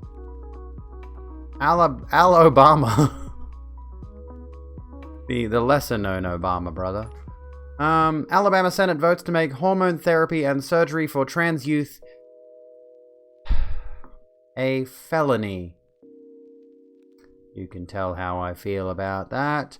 Under a new law, transgender youth in Alabama could not be treated with puberty blockers, hormone therapy, or surgery. Let's get one thing out of the way. Right now, transgender youth are not going through surgery. They're not having sex reassignment surgery. They're not getting breast implants or getting top surgery. That's not happening. You're not having 14-year-old trans kids going through genital reassignment surgery. It's simply not happening. Okay? Grown adults are having surgery, but children are not. There's no evidence of this. None whatsoever. Anyway, the state Senate voted to make the treatment a felony on Tuesday. Senators voted 23 to 4 to approve the measure dubbed the Vulnerable Child Compassion and Protection Act. The think of the children bullshit always drives me up the fucking wall because children are such an easy empathy ploy. Honestly, this pisses me off to no end. Anytime the right, always the right, anytime the fascists want to get something done, think of the children. Every single fucking time, it's think of the children. It's fear-mongering, Alatia, it absolutely is. And they drag this shit out. And in this case, they've literally called it the Vulnerable Child Compassion and Protection Act, arguing that children are not mature enough, which it says further down the article. And again, the way they word this, children aren't mature enough to make these decisions on surgeries, trans teens aren't getting surgeries, and drugs. Why do you think they use the word drugs instead of puberty blockers, instead of hormone therapy? Why do you think they use the word drugs? Because the word drugs has a negative connotation in America. Drugs are associated with addicts, are associated with felons, criminals, bad people. Right? Bad people in quotes, for the record. I don't believe that anyone who is taking drugs or anything like that, or possessing drugs, is necessarily an evil person because they own drugs. Decriminalization needs to be a priority. But anyway, that's neither here nor there. Yes, can meth make you trans? I would have gotten on meth a long time ago if it could have. or if it could have helped me come out of the closet. I suppose technically I've always been trans. Not the point. Anyway, sponsored by Republican Senator Shay Shelnut, the bill now heads to the State House of Representatives, which has already approved a companion bill. The two bills would make it a felony for medical professionals to treat transgender minors under the age of 19 with gender-affirming care. Violators could face up to 10 years in prison or a $15,000 fine. Let's talk about transgender minors under the age of 19. So, the idea of puberty blockers, right? The idea of puberty blockers is that a child who believes they are trans, who is trans, a child who is experiencing gender dysphoria, who feels that they are transgender, they can opt to go on puberty blockers, which, for the record, puberty blockers, testosterone, and estrogen are all medications that are taken by cis people for various different reasons. There's no scarcity problem, by the way. That's made up. You know, there's this argument made that it's harder for trans people to get hormones because of scarcity. No actual scarcity issue, but that's another topic. if you have a 14-year-old trans teenager who is experiencing extreme gender dysphoria, which fucks with your head, believe me, I know this. It fucked with my head for a long time. I never came out, so that's my own fault, honestly, in a way, I guess. And I went through a testosterone-driven male puberty, which I now experience severe dysphoria for as a transgender adult. You know, puberty blockers can prevent the secondary sex characteristics that are developed during puberty, which leads to trans people experiencing severe dysphoria. And in some cases, gets to the point where, honestly, I think you can draw the conclusion. You know, having dysphoria is a severe mental issue. It drains you in a lot of ways. And trans teenagers being forced to go through a puberty that they feel is wrong for them is actively killing transgender teenagers. Boop to the nose. Or boop your nose. There you go. At any rate, what's the title? Hang on. We're not doing streamer advice.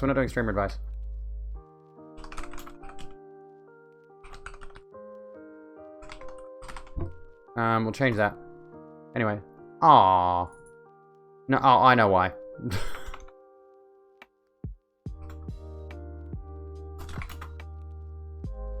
Can I do that?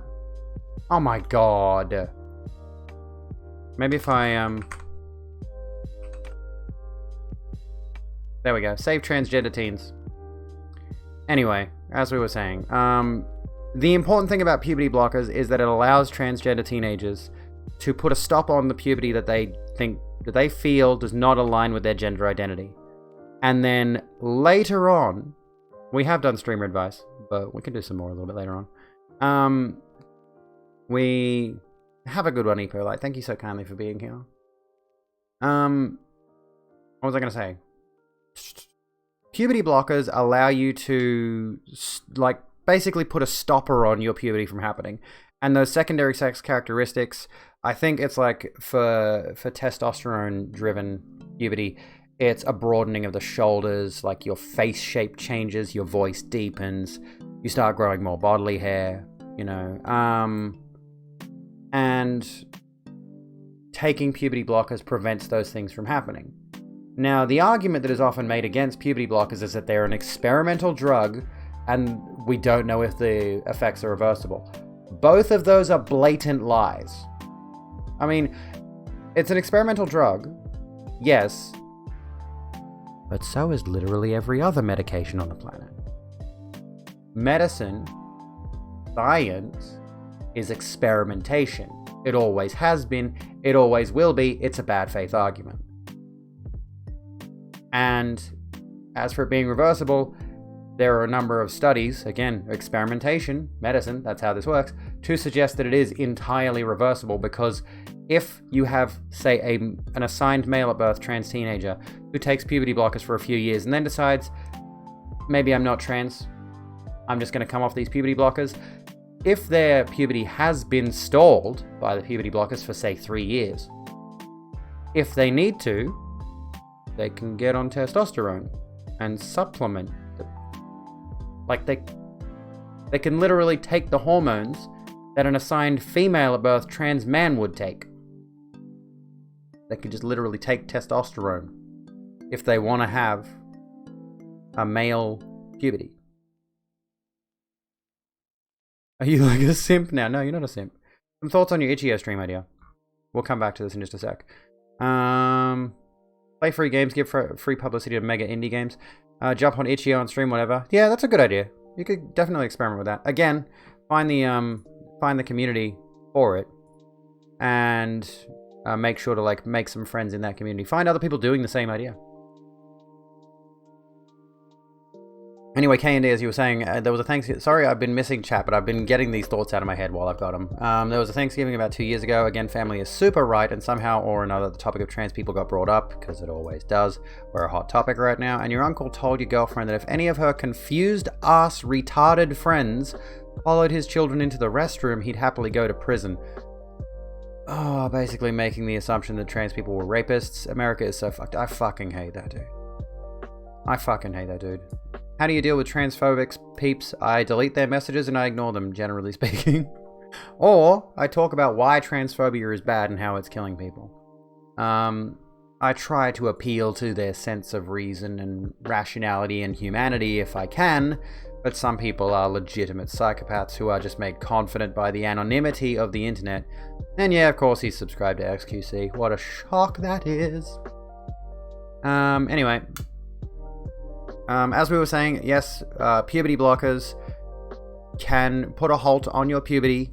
And the argument is, the argument they make is like, what was I going to say? The argument against puberty blockers is that, like, it's irreversible, right? Which it's not. That's demonstrably proven wrong. But if you take a person who is assigned male at birth, who identifies female, and wants to transition, but is forced to go through a male puberty, guess what that is? Irreversible. That's irreversible. Crazy how that works. Isn't that wild? Meanwhile, I'm taking hormones as an adult and I don't even know what the extent of the effects are going to be. Like, it's honestly, I'm very early on in the transition thing. Anyway, as we were saying, the bill also requires school staff in the state to disclose to parents that a minor's perception that his or her gender is inconsistent with his or her sex. Essentially, teachers would be required... Oh my god. Okay, let me reread this. The bill also requires school staff in the state to disclose to parents that a minor's perception that his or her gender is inconsistent with his or her sex. Essentially, teachers would be required to out trans students to their guardians regardless of whether they are ready to do so. Do I need to bring out the F word? This is fascist. We've seen a lot of talk about fascism recently, especially Glenn Beck. Especially Glenn Beck claiming the Dr. Seuss books being banned is fascist. This is literal fascism. This is trying to out trans teenagers to their potentially abusive parents or guardians, who will then try to stamp out their trans identity with things like conversion therapy. This is very fucking bad. This is a bad idea. What was the hang on.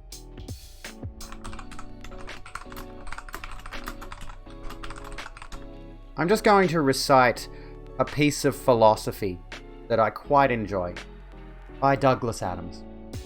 In the beginning, the universe was created. This has made a lot of people very angry and has been widely regarded as a bad move. Anyway. The fact that both he and his fanbase are inordinately toxic and he encourages it with his on-stream behavior. Honestly, yeah, Demacia. And quite frankly, I'm just going to tease you a little bit. I'm just teasing you, PRXZ. I'm just teasing you a little bit. Why are you proud? What, like, honestly, this is kind of like nationalism. This is kind of like patriotism, right? Genuinely. Why are you proud of being I can't even see him. Where is he? It's XQ Cow, XQC OW, Overwatch. Open the page. Why are you proud of someone? Why are you proud of being subscribed to someone who averages 75,000 viewers? He doesn't know you. Why are you giving money to a millionaire? He doesn't know you. Why are you proud of that? Why are you proud of that? Why are you proud of that? He doesn't know who you are. He doesn't give a fuck about you. Proud because he's a good ass streamer. So am I. Give me money. Trump is a buffoon. He is. The guy whose name is a euphemism for Seymour cleavage is a dickhead. I mean, Hitler too. He's not Hitler, but he's honestly not good. Biden isn't good. Biden's not great. As if anybody could be shocked that the Democrat president turned out to not exactly be for the people, but Republicans are demonstrably worse. I would rather have a right-leaning centrist than a full-blown far-right fascist state. Anyway, Uncle Fester, morning, how you doing?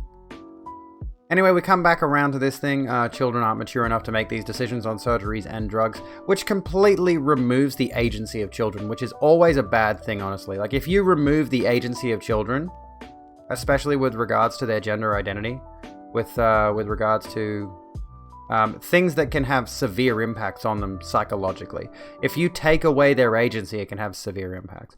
And again, it's the whole please think of the children thing. They're suggesting, again, this is not a thing that's happening. Trans teenagers are not getting surgeries. And the way that they phrase this, Shelnut told the Associated Press, children aren't mature enough to make these decisions on surgeries and drugs. Again, drugs is a negative nomenclature. She used that word she used that word intentionally. You know, the whole point is to protect kids. Protect the children.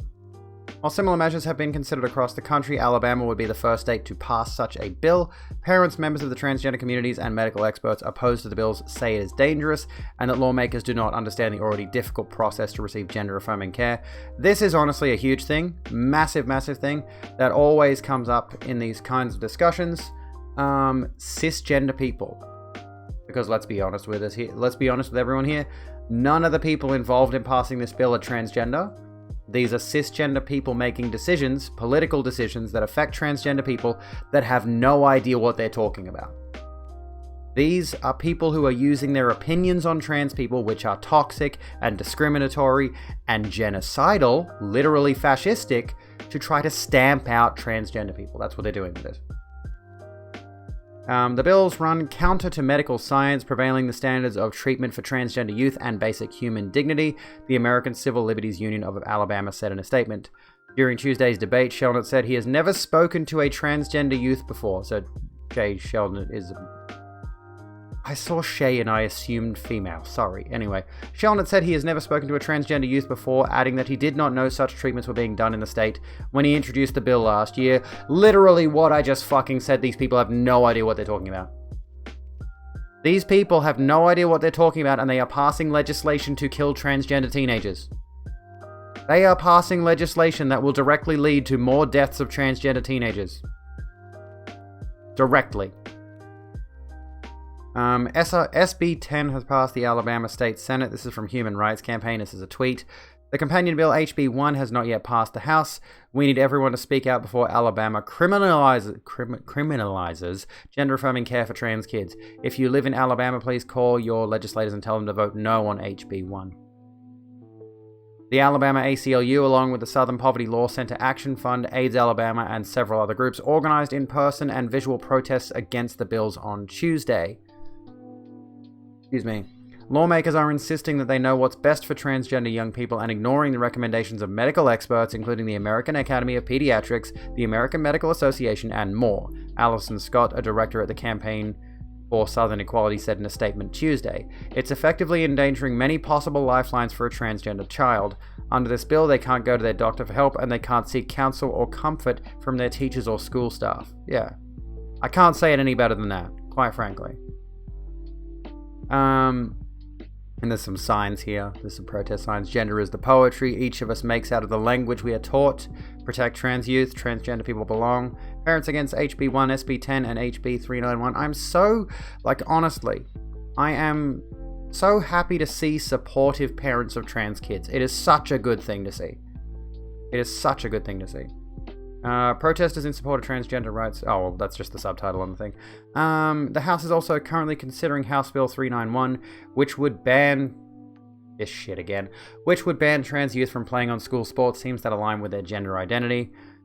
This legislation will endanger young trans lives in Alabama. It contradicts the consensus of major medical associations and the overwhelming evidence that demonstrates how affirming transgender and non-binary youth in their identities reduces suicide risk and improves health. Sam Brinton, VP of Advocacy and Government Affairs at the LGBTQ organization The Trevor Project, said in a statement Wednesday. There's absolutely no compassion in threatening doctors with imprisonment for providing trans youth with the best practice care they need to survive and thrive, they added. And there's no fairness in sidelining a group of young people who already face significantly increased risk for rejection, bullying, and suicide. There we go. As we said, so yeah, that's basically what that is. That's the whole thing there. More like this has honestly become a worrying thing, especially given how prominent the UK is with regards to its transphobia, and now we know that the UK is TERF Island. And now it seems like that particular transphobia has spread to America, which just says to me that it's going to get even worse. It's going to come here to Australia. We're going to have these issues perpetuating even further and further.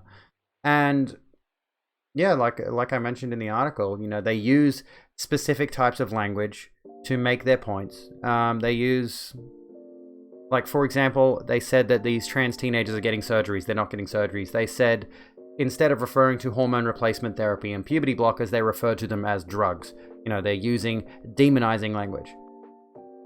These trans teens are taking drugs, they're popping pills, they're injecting things, blah, blah, blah, blah, blah. And what else was there? I'm just recapping now. And then, of course, the abuse situation. Where was it? The bill also requires school staff in the state to disclose to parents that a minor's perception that his or her gender is inconsistent with his or her sex. So teachers would be required to out trans students to their guardians. That's despicable. That's absolutely despicable. And then, of course, the bill would criminalize and potentially end up with doctors in prison or trying to help transgender teenagers. Which, there are many doctors who would. There are many doctors who would go out of their way to help these trans kids. And good on them. But, of course, the fear might be put into them. If they try to, they might go to prison or face significant fines. So, bad thing, bad problem, bad issues. Very bad issues. We want to save trans teens, folks. You know why we want to protect trans kids? So that they become trans adults. Also, I just noticed, this is awesome. This person is wearing a Tyrannosaurus shirt, which is the work of... Welcome to the Rogue Room, Charlie, by the way. The work of Jordan Raskopoulos. Fellow streamer. We've raided Jordan a couple of times. They were in here tonight earlier. Jordan Raskopoulos is an awesome entertainer, fellow trans person. And I genuinely need to nab one of their pins or their patches or their shirts or something. She's got some great stuff on her store. Honestly, I'm going to just take the moment now to plug Jordan. To plug Jordan's work. I'll give him a shout out. Because, honestly, Jordan Raskopoulos is one of those people who has inspired me quite a bit. And this is their website, Pridosaurs, if you want to look at. They've got all these different queer pins and shirts. I think they've got patches, t-shirts, stickers. They got all this cool stuff. I need to grab one of these. I need to grab a trans shirt. Where's the Tyrannosaurus? I need to grab the Tyrannosaurus shirt. Oh, it comes in pink. It comes in pink. I'm gonna get that, and I'm gonna tie it at the back so it's a crop. There we go. If you're a queer friend, jump onto Pridosaurs and support Jordan Raskopoulos. Biceratops. Yeah, they got a bunch of great dino puns. Migusta 4000. Welcome to the Rogue Room. How you doing? But there's that. There's that story that we finished up on tonight. How yous feeling? How yous going? What's the sitch? What's the situation? Eh? What's the news? What's the haps? What are the happenings? Are we feeling good? Are we feeling fine? Are we feeling dandy? I'm feeling fine. I'm feeling dandy. I'm not feeling tired though. But I do think, I should end stream there. Because that's typically where I end stream. And I'm looking through my follows list. And there are a few people we could harass, and I'm seeing Dharma live at the moment. And I'm thinking, I like how it's always 3 hours of my face, by the way. I'm thinking let's go raid Dharma Karma Star, who's playing some Control at the moment. which looks like a pretty cool game. It seems like it's based heavily in that sort of SCP, kind of Stranger Things kind of vibe. And I do own it on PS4, actually. And I may give it a crack sometime soon. Also, for those of you who have PlayStation Plus, Final Fantasy VII Remake is available on there at the moment. And I'm going to pick that up. I had a little quick story to finish on. I have Knack on PlayStation Plus. And I did cancel my PlayStation Plus last month. And my son loves Knack. So he's been here this past few days. And I had to resubscribe to PlayStation Plus so my son could play Knack.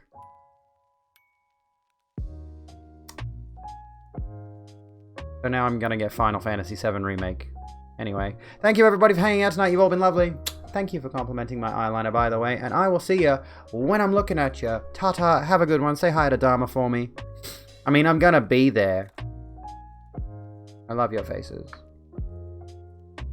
You're all beautiful.